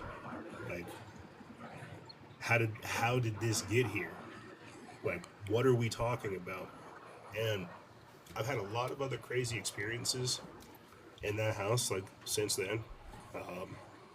I've had out of body experiences. I've had what I thought were visitations. My old man, he has been he plagued. Like my mom would tell us, bro. My dad would go to work, right? And she'd be like, "Oh, well, your dad had another night terror again." And you're listening to them talk about how he was essentially spiritually assaulted by this thing, and your mother's witnessing. Like he's being choked in bed almost on a nightly basis, and your mom is describing this whole thing, and you're just like, what is going on up here? Turns out, and this is just some of the lore of Los Alamos. Turns out there's a lot of witches and there's a lot of pagans. There's a lot of people that practice like occult stuff up there. We learned too that like a couple houses down from us, right, there was a pagan. There was somebody practicing the occult. And so, long story short, because I think I'm getting off track here. I did not see any particular poltergeist activity in my house, but I did. We did have something similar where items would just randomly show up, or to where we would say it publicly. We would say, "Hey, Gremlins, can we get this back? Hey, it should be nice if I could get this back. Hey, I want to get this back," and then they'd come back. So Wow, that's crazy. But like, so before y'all moved into the house, so did the previous owners, did they die in the house or? I think the wife died in the house. I don't think he did. Huh. But so then was that like disclosed to your parents when y'all got the house? No, Because usually you have to like disclose like, oh hey, someone died here or X, Y, and Z. I don't think so. Something traumatic happened. I don't think so because Huh. it became like a little story arc in the family to where we're like we have to figure out whose glasses these are, right? And Right. if they would have told us like up front, hey, these are the previous tenants or the previous owners' glasses, we'd have been like, oh word, that makes sense. But we had to like do actual digging and go get county records, go to the library, talk to neighbors, get like an idea of who this person was. We had to do some legwork, and that was what the results yielded. Is that these were the previous owners, and wife died here. He had issues there. Yada yada. And it was And this was only happening to your dad? yes, and this is like what brings in the topic of just like clairsentient, clairaudient, clairvoyant, and us as like a family kind of figuring out who's got what, right? Who's got what kind of spirit? Who can hear them? Who can see them? And who can feel them?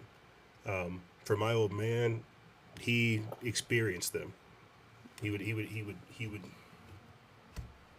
go through those night stares. That's weird because like I'm like trying to think if maybe there was like an abusive relationship in the past and that kind of led to the sickness or downfall of the lady. Then maybe her spirit kind of remained at the house and she just kind of had like a grudge for like the husband, so to speak, and maybe that's why it was only happening to your dad.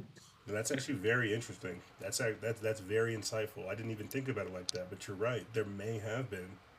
There is a there is because there are a lot of very smart people in Los Alamos who are working at like one of the most top secret facilities in the world.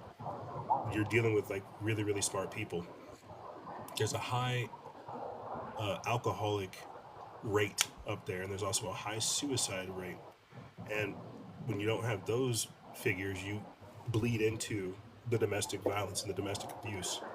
And so when you're saying that maybe she was a victim of domestic abuse and her spirit didn't get rest, you might be onto something, bro. I might have to go take this back up with the family. You might be onto something. Wow, that's crazy. Well, yeah, you don't think about it. It was like a feature of growing up there, right? It was Yeah. just like a feature because I've had a lot of experiences in that town. I've had a lot of experiences in that house, and then what you end up doing is you pull back and you realize that it's part of it is tied to the land and the location as well. So it's like societal psychic residue type stuff, and then also like generationally what went on in the area, so to speak.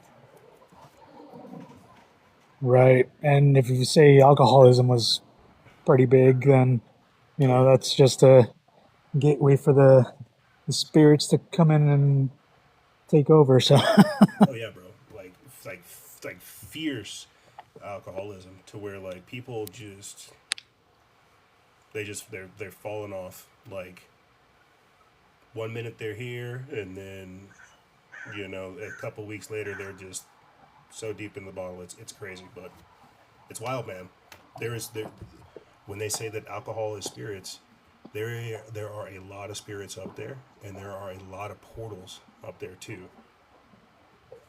So you right, not only are people like opening them, but there's also like unclosed ones up there. So princip- 100%. territories and principalities and are a very real thing. Speaking of which, I think this might be the perfect way to segue into our next story. You got time for Let's another hear it. story? Let's do it. Okay, let's do it. This one is from Wise Rutabaga 7949. They're talking about a luminous white figure on their bed. I've never had that. I've never had a luminous white figure appear on my bed. I've seen a blue skinned individual in a reflection that should have been myself. And I've, because we just got done talking about my family, my father has commonly talked about waking up in the middle of the night and seeing figures sitting on his bed. But luminous white figures are something new. He says, this is my first time writing about this on a public platform, but I've always been very curious about what I saw that night and the following ones. I was just 10 years old, and it was around 5:30, almost 6 in the morning. I couldn't sleep, and I had been awake for some time, and like many other nights, I just lay on the bed waiting for my mother to wake up. I remember playing with my hands when suddenly a white, bright figure in the shape of a man appeared right in front of me. It seemed to be looking at me, and judging by its position, it seemed to be sitting, but I couldn't see the rest of the body because I was lying down. The shape had light of its own, and it didn't radiate outward like normal light. It was as if it were contained, and it was one of the brightest things I had ever seen, only its lights didn't hurt my eyes. However, I was so scared that I covered myself immediately and waited for it to disappear. A few days later, I was talking with my sister in her bedroom when suddenly I felt a book being thrown at me from a closet that was right in front of my bed. It couldn't have been my sister, and as she was on her bed, and the book had been thrown from where the closet was. It landed right on my head. I felt very unsafe, but didn't think much of the situation, and by that point, I knew the room was haunted. And finally, another couple of days later, I saw luminous white orbs around the same time, 5:30, 6 a.m., floating next to my head. I never understood what those things were, but I felt like all of those events were connected. This is when I was 10 years old. I didn't even know orbs were associated with paranormal stuff. Not until much later on in my life. And I saw them with the naked eye.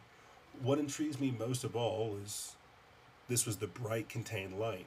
I know some people have experienced similar stuff, so I would like to know more about this experience, or if you think that figure and the orbs I saw were malevolent. As for the house I was living in, it was relatively new. It was about 8 years old at the time, and my mother was the first one to live in that apartment.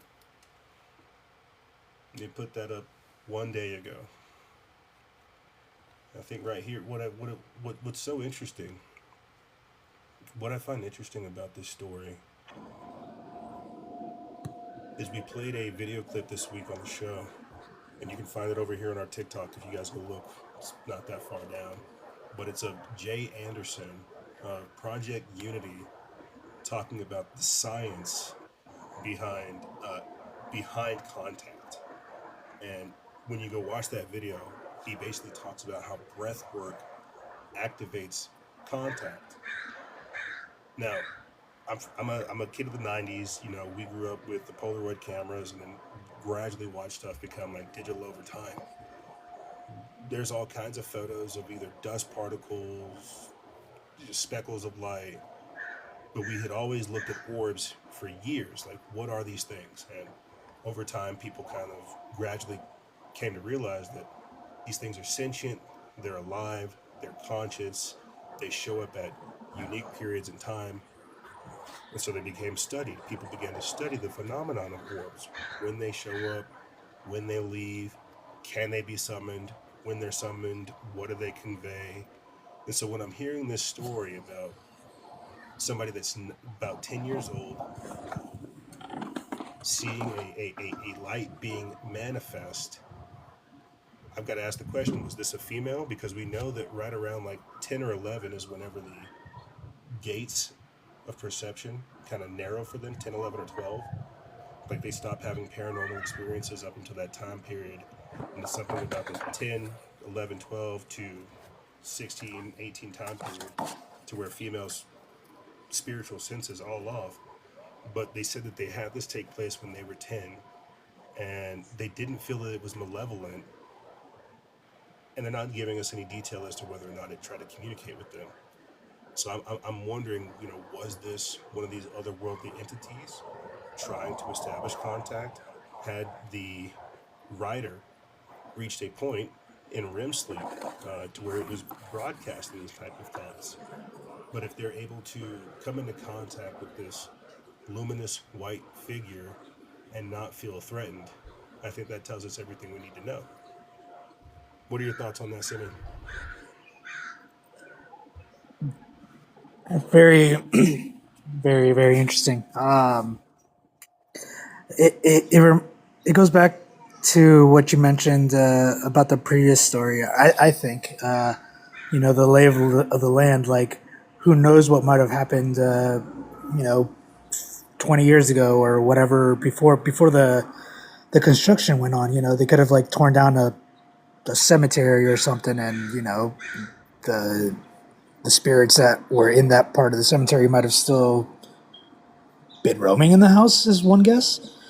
But that you mentioned something about like your paranormal senses cutting off at a certain age. When I was living in Texas, apparently I don't remember this.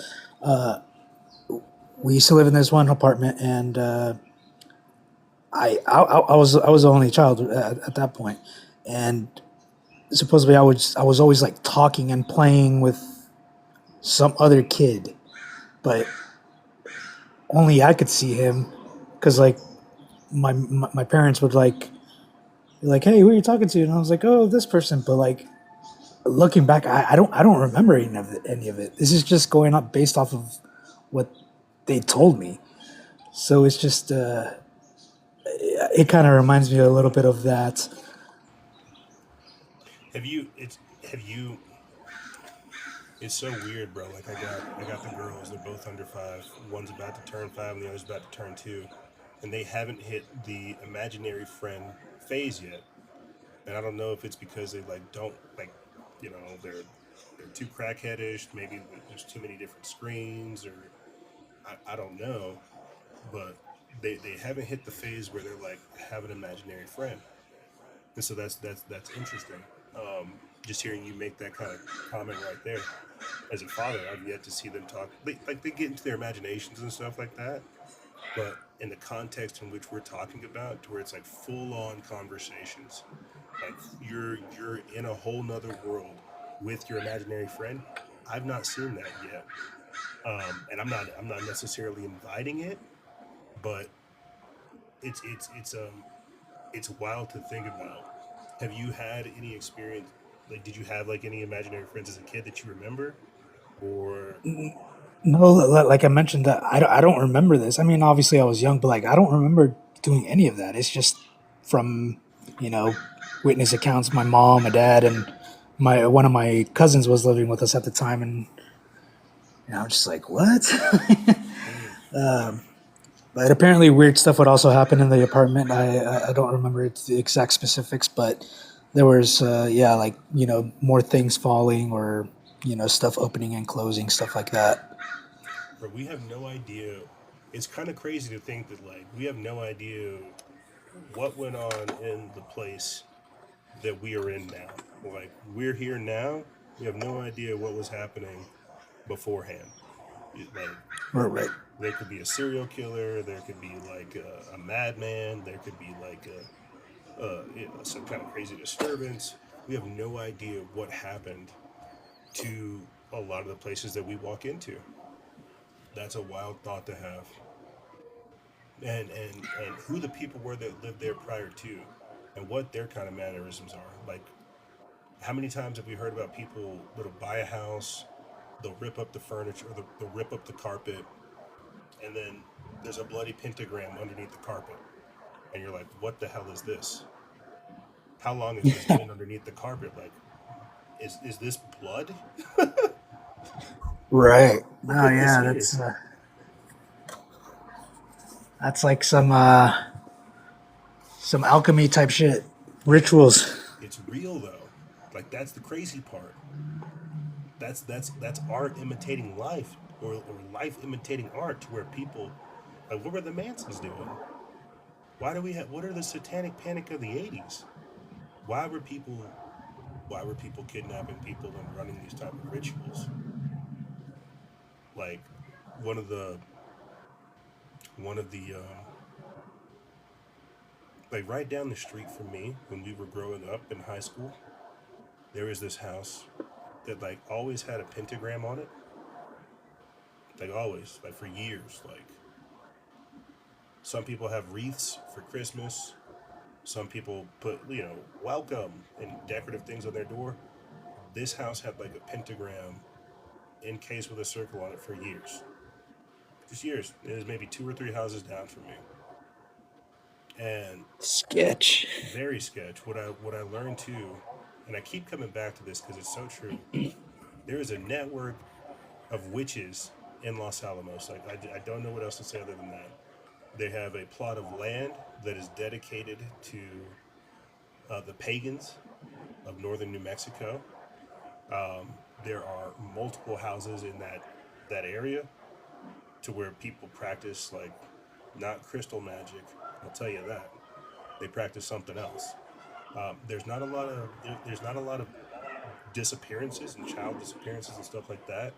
That's in other parts of the state and country, but there's a different classification of occult workings up here, and I'm saying that because you can drive into Los Alamos, and as soon as you get there, you'll see all of the different little symbols of the Freemasonic organizations that are operating there.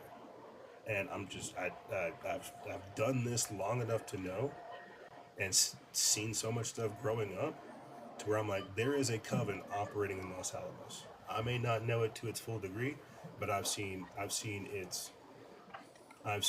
its works. I've seen people that have been like victimized by this cult, people that were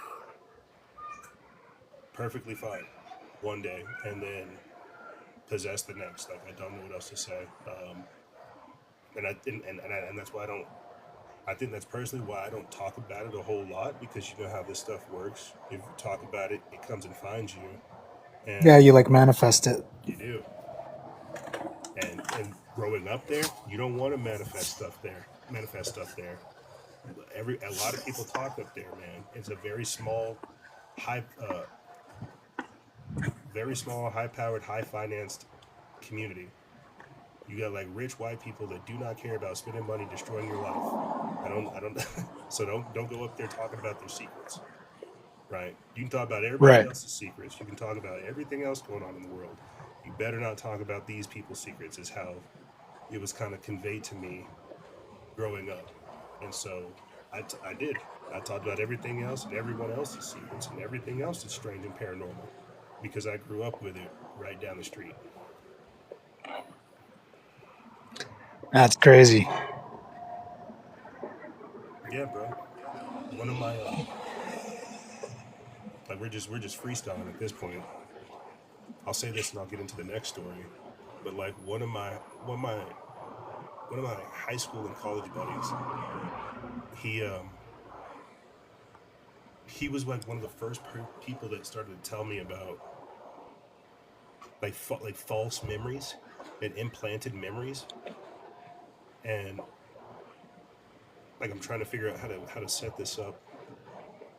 Like, he was a victim of alien abduction because I remember him telling me that he was having dreams of seeing deer in his closet.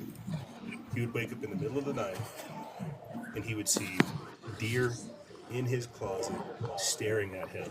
Like, the closet doors would be open, he would see his dresser, and somehow right next to the dresser was like a full blown deer staring at him.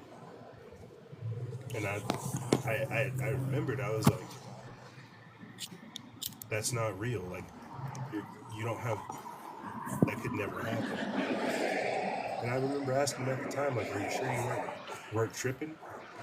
Are you sure you weren't on drugs? Are you sure you weren't just like in a lucid state? Like, what's going on? He's like, no, this has happened to me a couple of times where Whoa. I'll wake up in the middle of the night, my closet doors will be open, and there will be a deer or an owl or something staring at me, and it's got me locked into a trance.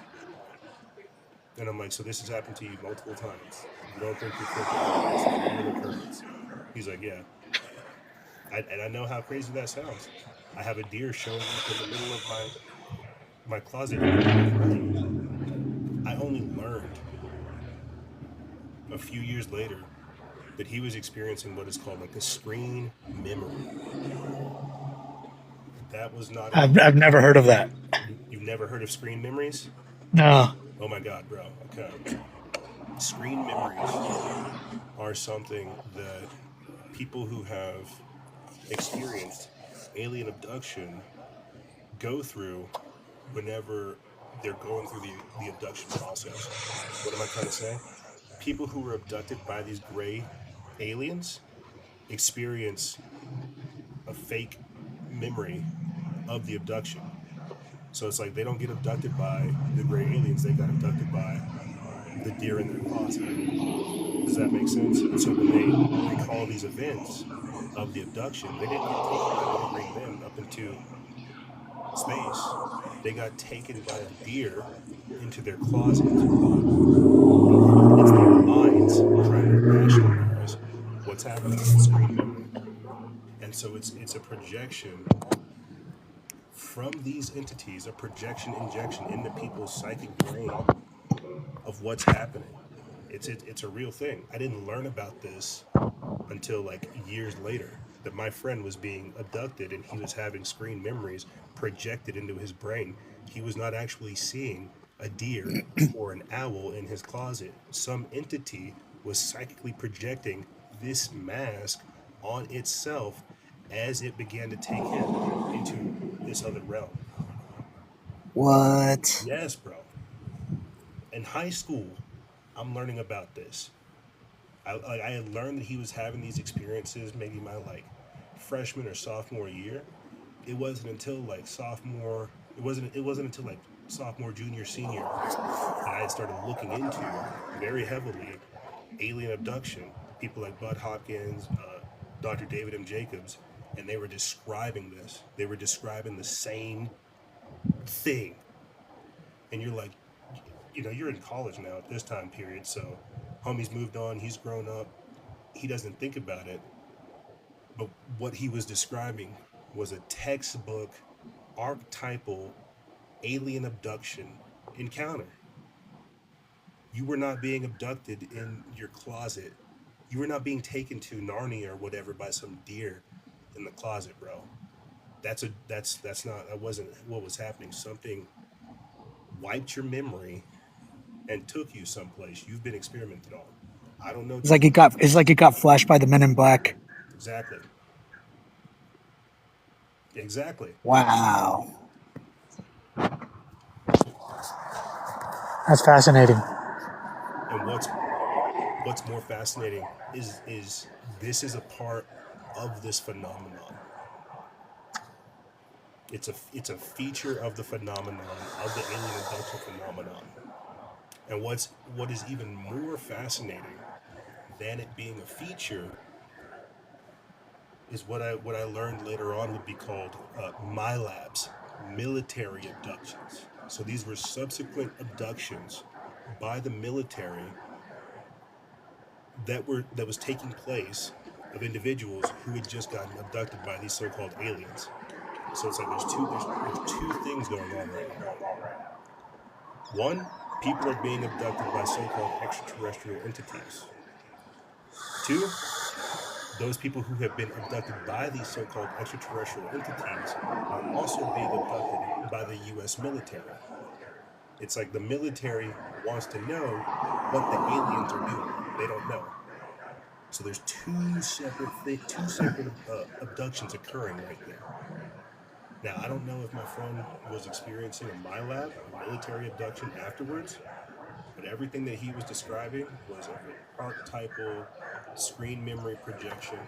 You've been abducted, and they're messing with your mind. That's real. I don't know if you have. Wow. It's a real thing, man. My labs are a real thing, and alien abductions are a real thing, and it doesn't get talked about a whole lot enough. It really doesn't get discussed enough. The fact that um, abductees and experiencers, which are two different classifications of people in this whole UFO alien abduction field, are two different things. But the abductees were getting subsequently abducted by our military because the military wanted to know what were people being implanted and what messages were you receiving from the so-called aliens. This is all. I wish I could say it's like all documented, but go look into Dr. Bud Hopkins, John Mack, and David David Jacobs. Those are those these are people back in the 80s and the 90s and a little bit of the early 2000s that were documenting this. Screen memories, alien abductions, and military abductions, my labs. Wow. Okay. What's wild is it ties back into the things of our time period where we hear people like uh, Jordan Jabrazani, I forget what the gentleman's name is, talking about how the CIA knows that there are certain humans that have different blood, that have alien DNA. That's why whenever that whole thing came out like a couple months ago, I wasn't like, oh, ha ha ha, this is silly, this is funny. The, there is a history of this like otherworldly or crypto-terrestrial race coming here, abducting people, messing with genetics, producing hybrids, and releasing them into the wild. And they're the same age as us now. They're 20, they're 30 years old. They've been hybridized. They're out here walking amongst us, and they don't know that they've got alien DNA. They're human like us, but there are aspects of our government and military that are monitoring these people who have no idea that they got this ticking time bomb inside of them. So yeah, man, we got hybrids amongst us. We got soulless people amongst us. We got clones amongst us. We got robots amongst us. It's 2026, man. It's wild. Wait, I have a quick questions. So regarding your buddy, did all that stuff happen when you were in Los Alamos, or The was that one in South Carolina? the one that had his family slaughtered. No, the one who got abducted. The one that got abducted was in Los Alamos. The one that got his family slaughtered was in Carolina. Okay, okay, got it. And okay, and another question is, how would the government know which people would get abducted? Like, do they have some kind of thing? I don't know, something that like detects, I don't know, like radiation or some kind of out of earth substance that kind of like pinpoints a person locations like, oh look, that guy's been, he has like a mark or something. This is where some of the surveillance comes in. they would. It's like it happens immediately. It's like they get abducted, they get dropped back in their bed, and then they have like the subsequent abduction like right after. So it's like the military is tracking some of these crafts, and they're seeing them stop over certain areas, and they're seeing like the tractor beam type situation. If you go read one of, I think it's Bud Hawkins' book, um, I forget like which one it is. He talks about one of his clients.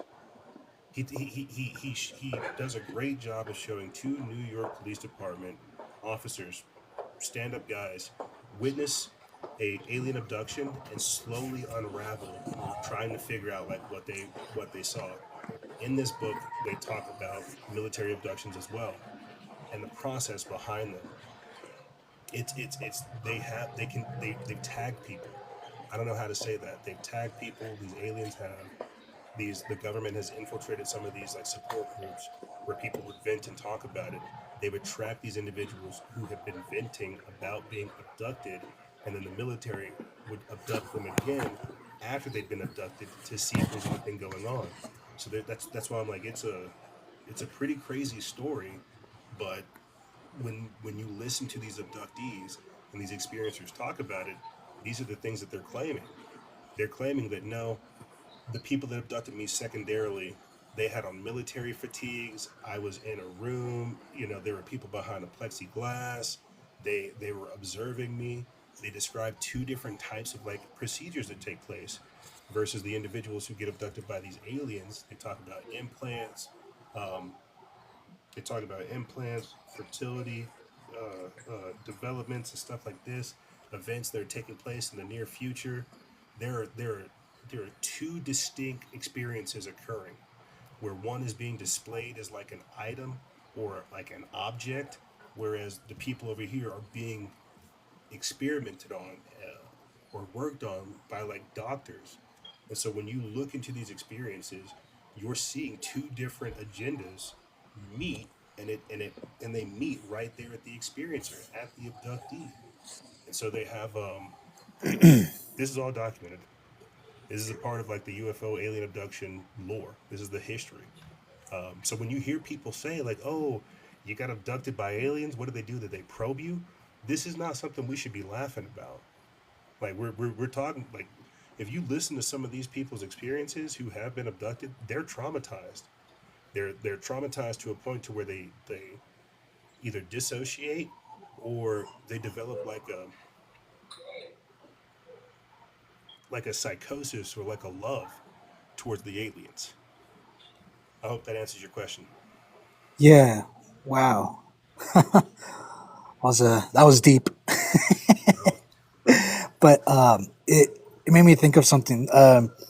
When you said that they like impregnate certain abductees, do you remember that show? I didn't know I was pregnant, or did you like hear about it back in like a Discovery Channel? I think it was, or some shit yeah, like that. yeah. It kind of makes me think of that, like Well, because they're just going about their regular day, and then all of a sudden, they experience these weird symptoms, and oh look, you're pregnant. Like what? f- phantom pregnancies, phantom pregnancies, where women would, but they're not phantom, like they're real. That's the wild thing. They would be impregnated. They would gestate this baby in their womb, and then a few months later, the baby would be taken out. They would go through real they would go to real human like pediatricians and doctors. They would be documenting like the growth of the fetus, and then 4 or 6 months into it, the baby's taken by these aliens, right? They let the human go Right. through withdrawal or whatever, the psychosis, the depression, the postpartum. That they raise that baby up, they accelerate its growth a couple of years. They abduct the mother once more, and they show her her raised baby, and they say, "We don't know how to teach this thing empathy or love. We need you to teach it." So then the mother connects again with this hybrid baby, teaching it empathy psychically, and they connect. She's put back under, she disappears, and they continue to work on the baby. And then what's wild is through subsequent abductions, the mother is shown the growth of her hybrid child at certain stages, but the child is told you can never be with your mother. This is your actual birth mother. You're not a clone. You're real. You have real people, but you're not allowed to be with them. When you look into the work of people like David M. Jacobs, right? He talks too about the integration period we're in now, to where these babies that were taken from their mothers and grown with these aliens are now being integrated into society. They're asking, how do I get a Netflix account? How do I set up an Instagram? Okay. These creatures are now slowly being integrated. And so it's just it's important to to know the lore and the history, man, because it didn't these things didn't just come out of nowhere. You're right. And when you put all these pieces together, when you follow the trail, it paints a pretty bad and dark picture. Like benevolent out of space aliens are not going to abduct cows, perform surgeries, take sperm and ova, and create basically like a birthing pod from the body and filaments of an animal. A benevolent out of this world entity is not going to do that. Something that's dark and malevolent would, though. It would steal your organs. It would use lasers. It would have precision. It would, you know, take your essence to grow itself. So, it's just it's a whole thing, man. 100%. Damn, that's wild. Bro, this is why we are here to get more and more stories from people. We are over the 2 hour mark. God knows we can go a lot longer. Let's try to get. You tell me, Simi. What sounds good, bro? Should we hear about haunted apartments, a high school Ouija board experience, or seeing someone stand in a hallway at 3 a.m. even though they lived alone? What should be the tail gunner story for the episode? Let's go with the school experience. High school Ouija board. Yeah. Let's do it. Let's I'm do gonna it. mute myself while you read. Okay. Okay. This is from Low Lab Music. They put this up 2 days ago, and they're sharing their scariest paranormal encounter. It says, back in the summer of 2018, my high school friends and I decided to use the Ouija board in the creepy conjuring back parts of my parents' basement because we wanted it to actually work. It's like we had to find the creepy spot. We wanted to make it work. So we start off by following the rules of the game. But as we progressed, we started getting dumb about it, taking our fingers off the planchette, asking dumb questions. You know. Side note, I am a psychic medium, so I can see the other side. As we asked one of our final questions, that's when I knew my friends and I messed up big. And I mean big. Because I knew that something was now watching us. So I made an even bigger mistake by turning around and seeing it. It was a being that was 8 feet tall.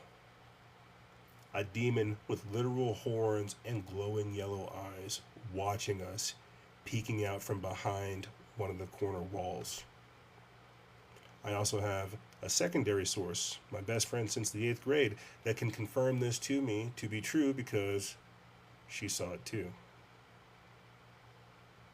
It made me extremely uncomfortable to have to be the one to tell our other friends that there was a literal demon watching all of us. I told them what I saw. We rapidly said goodbye and closed the board's portal, and we booked it to the opposite way of the demon to the outside door at the very back end of my parents' basement. The end. Did the visitors stay or go back through that doorway? Did that entity give that friend just as much of a paralysis? Were there no Christians there? Did nobody call on Saint Michael the Archangel? And if this is the what drove you to go to the creepiest part of your parents' basement? Had you been called there before? Was there something else that made you feel anomalous, scared, worried, creepy? What gave you the ick to go in that direction? And was oh, go ahead. It's just it's back to my pops. So back in the day, families, they had a lot of kids, right, to help out with the chores and whatnot. And I guess when my dad was younger or whatnot, one of his sisters ended up playing with the board somewhere. I don't know the specifics, but it got to the point where like they would they had to get, obviously they got rid of the board, but the board would like reappear and stuff back at the house. And I don't know exactly what happened to this auntie, but she ended up taking her own life with a shoddy in front of everyone at some point in time. And yeah, obviously they messed with some bad juju there.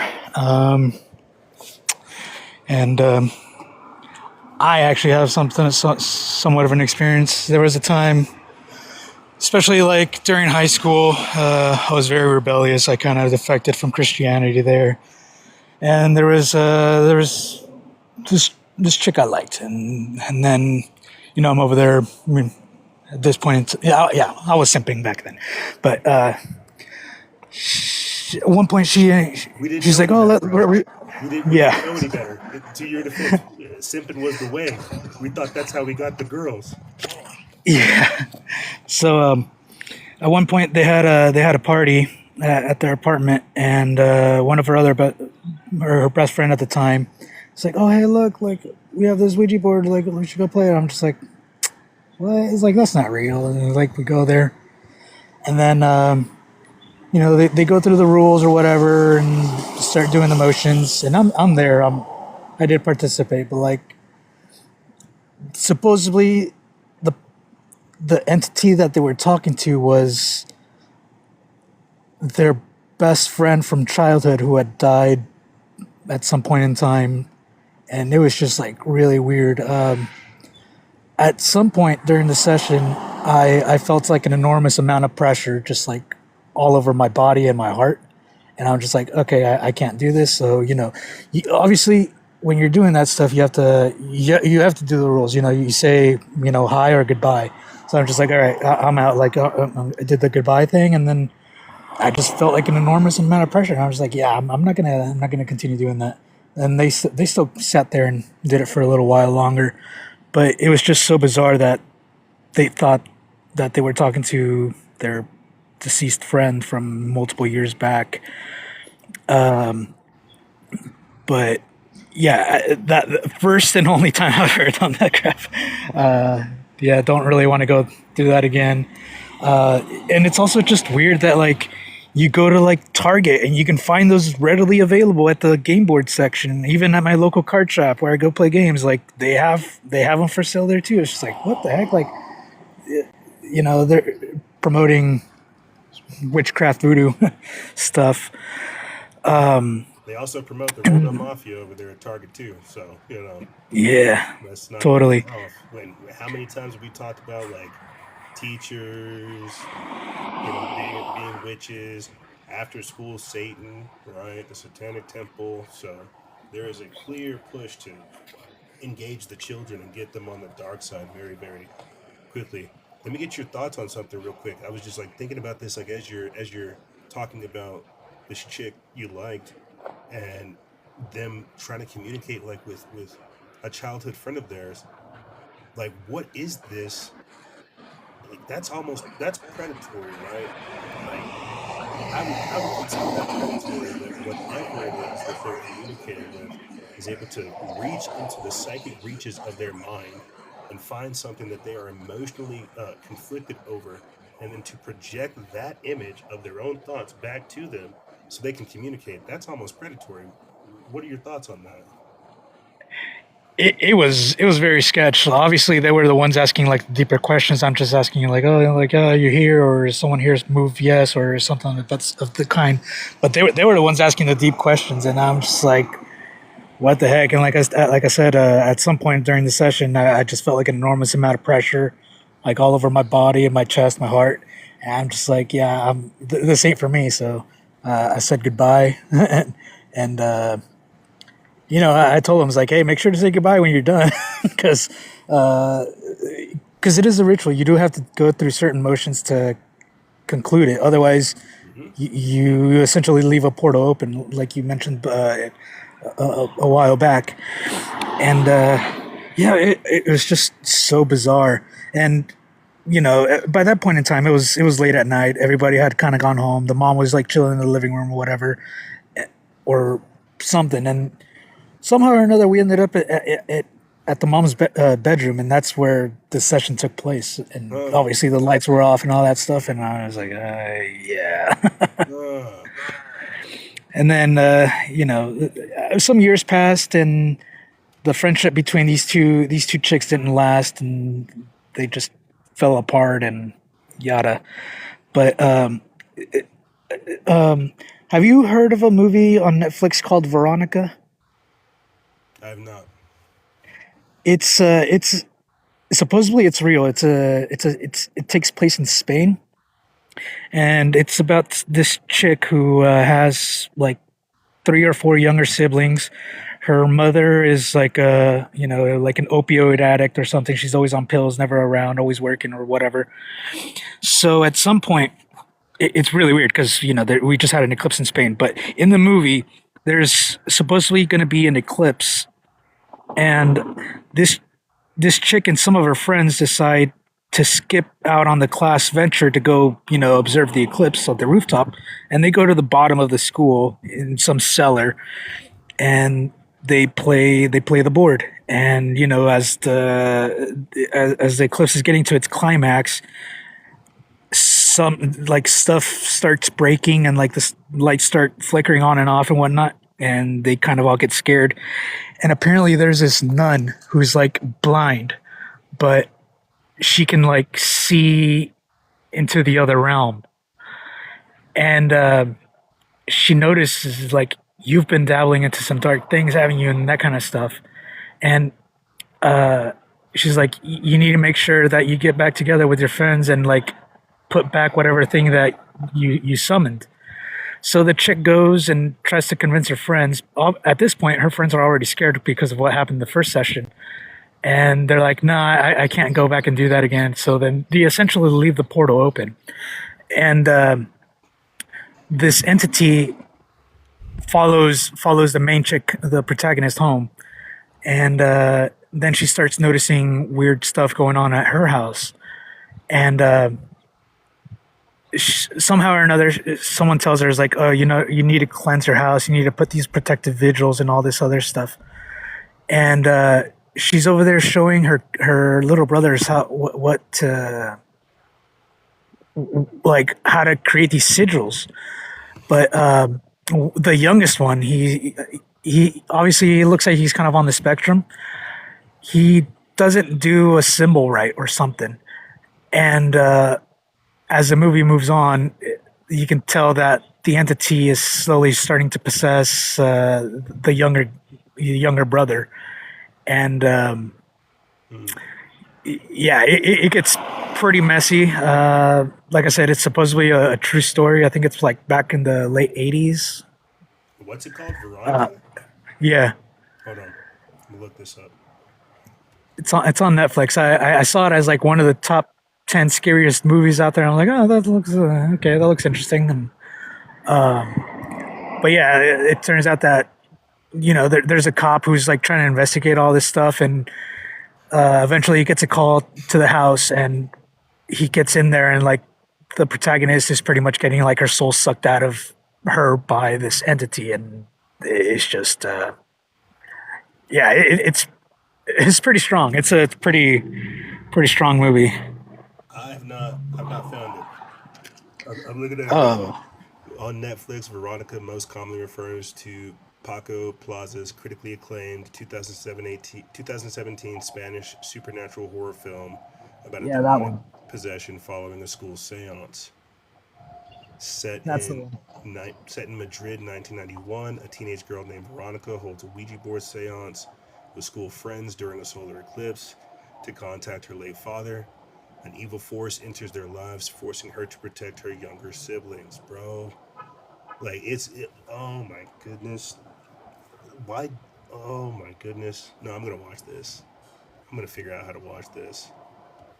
This Yeah, is I don't know. I don't know what at what point in time they removed it, but it must have been within the last couple of years. But yeah, it just it's kind of weird now thinking about it because they did that during a solar eclipse, and what did we just have earlier this week? A freaking solar eclipse, and now there's all this weird volcanoes erupting, earthquakes going off left and right, and hey man, like wacky weather.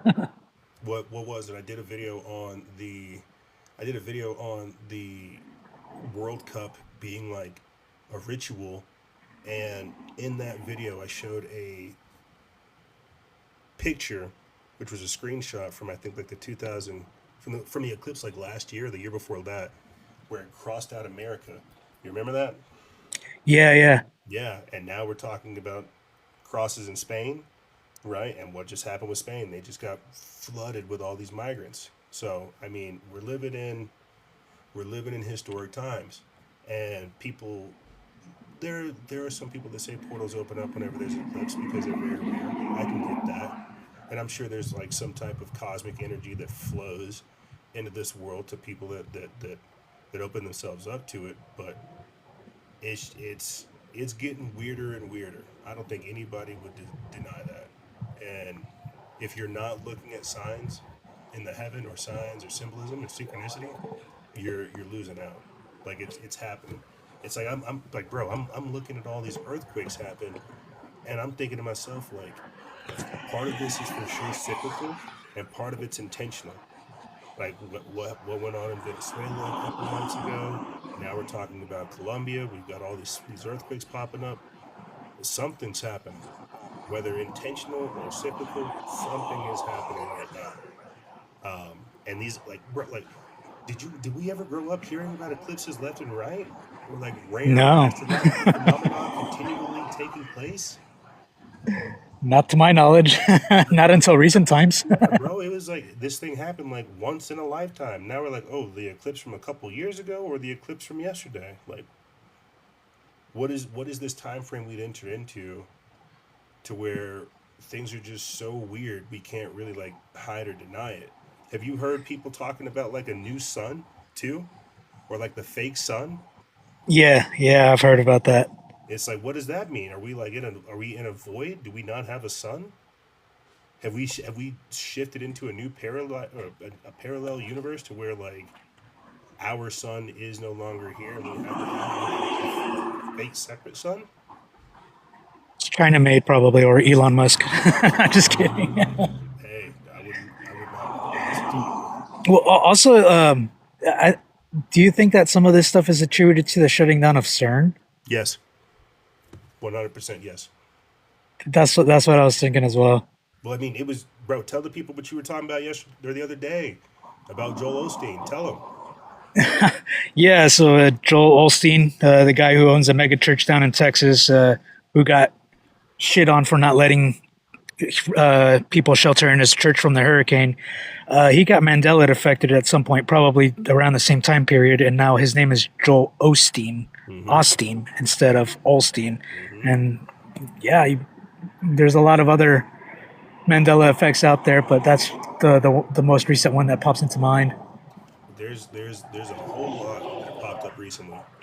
I haven't made like a post or done a video on it, but I definitely see like a lot of people talking about it.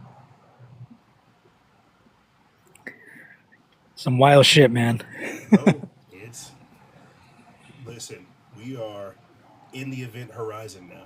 Everything that's going to pop off is going to be terrifying and miraculous at the same time. It's going to scare the shit out of us, and it's also going to be awesome. Like we're in for a ride, bro. Like I was 100%. I'll see. Maybe I can. Maybe I'll close out like with this article by Whitley Strieber. Ironically enough, he is another famous UFO alien abductee, but he's talking about like the hidden meaning of disclosure. And in this article, if you scroll and read down to a little bit of the bottom, he talks about disclosure basically being so powerful that it renders governments and like our entire system basically feckless and useless. To where it's like we don't know where technology is going to go. Governments are going to lose their grip over the people, and people are just going to become like not even disillusioned with society, but they're going to begin questioning reality in such a fundamental way that the paradigm that we had is just no longer, it no longer works. And what we're talking about right now on the edge of our paradigm understanding is just that, how we're leaving an old world order, an older way of perceiving things, and a new way is just coming in, and it's got all this. It's got aliens, it's got robots, it's got synthetic beings, it's got clones, it's got vampires, it's got cryptids, it's got all of it. And we need to wrap our minds around this. So it's not that it's not real or fantastical. I think we've lived in a, not in a state of like ignorance, but we're like unaware of all this stuff, man.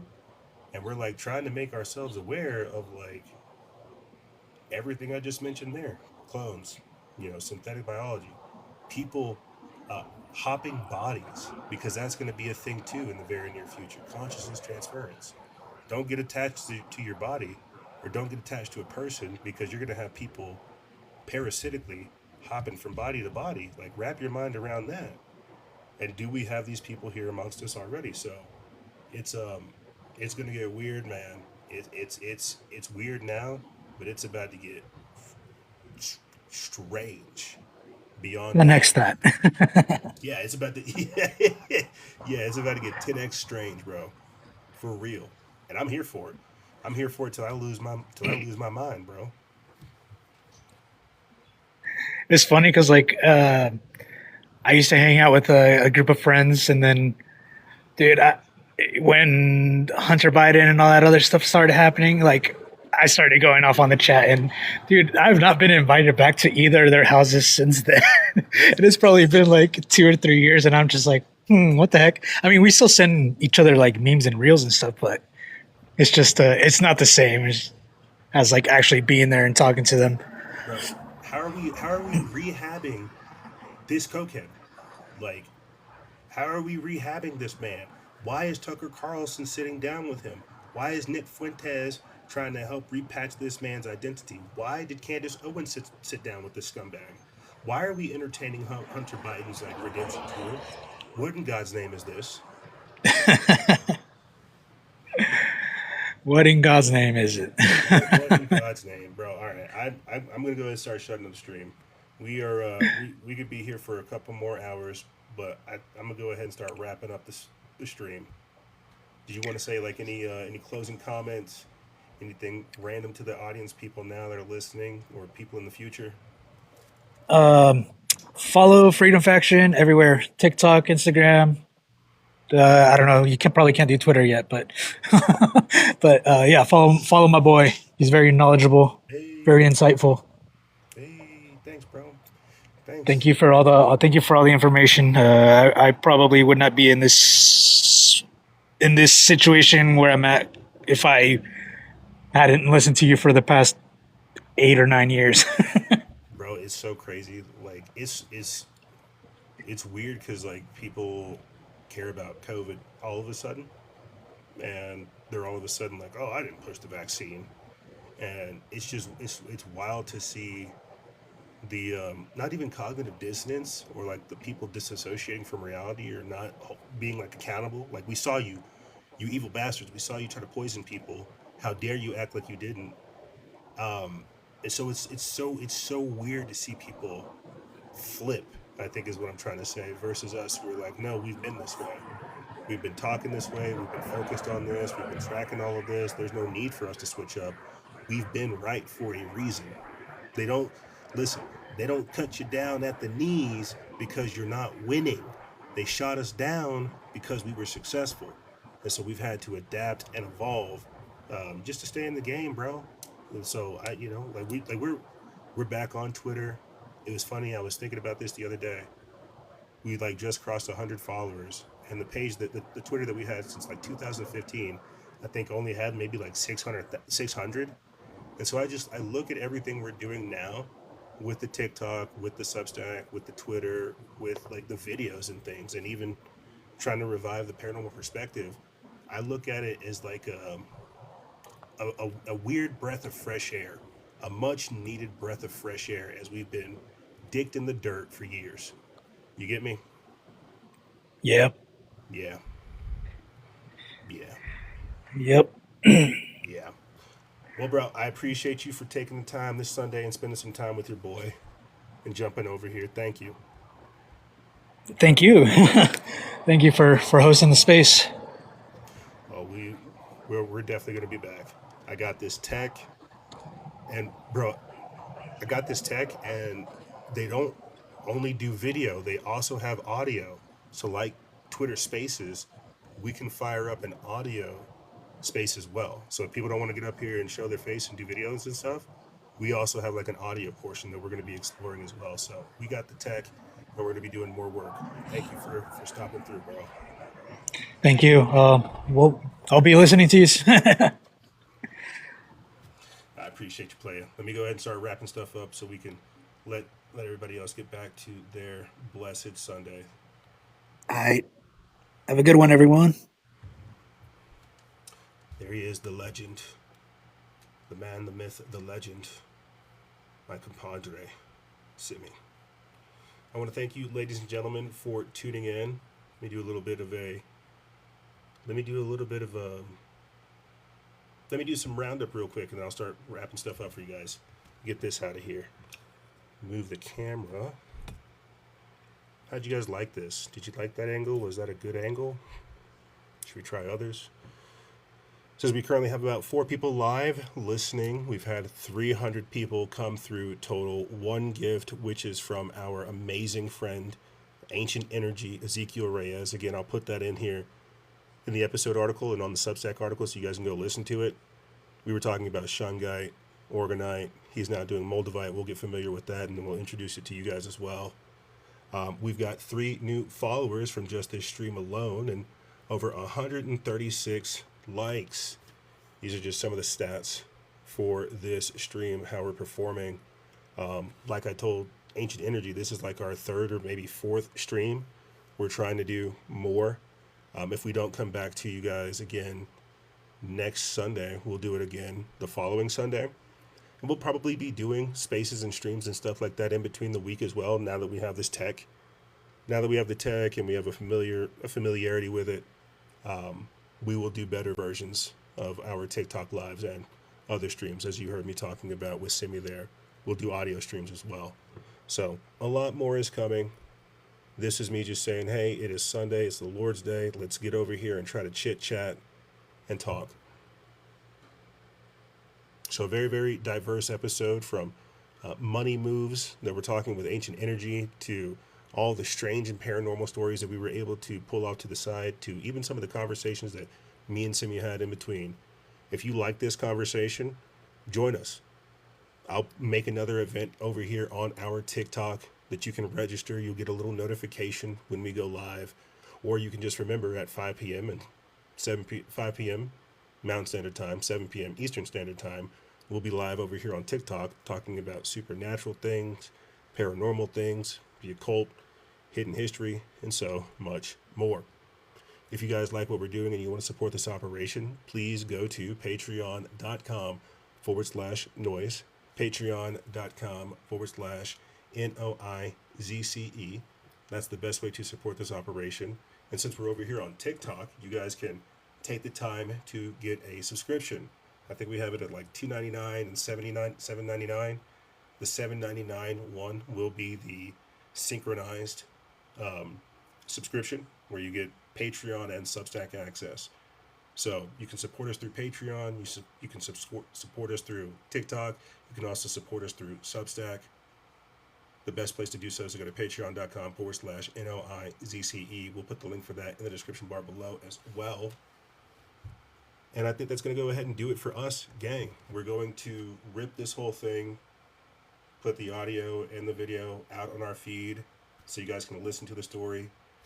We won't put a volume with this since it's its own separate thing, but we'll create a playlist so you guys can watch them sequentially. But like I said, that's going to go ahead and do it for us over here. We will be back with you again, Lord willing, either next week or the week after next. We'll let you know on our page. And make sure you come through with your stories. Share with us. Just get up here. Say a random thing. We've experienced a lot, and we are more than willing to talk about it with you, amazing people. But if you guys have any questions, feel free to email me or just jump into our DMs. They're always open. If you have a story that you want to submit, go to freedomsfactions@gmail.com. I'll put it in this episode article so you can find it as well. And that's all I got for you guys. If you have any other questions, like I said, feel free to jump inside of our DMs. And let me see how I can close this thing out up over here. How do I shut this down? I figured out how to start it up. How in God's name do I stop what I'm doing right now? I see the disconnect button. Jeepers McSchmeep. All right, let's figure it out, gang. We can do this together. We might be... Yeah, we... All right, we're special needs, not retarded. Come on.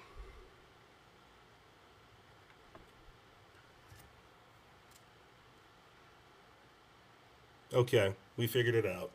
And we are still special needs. We'll see you guys next week. God bless.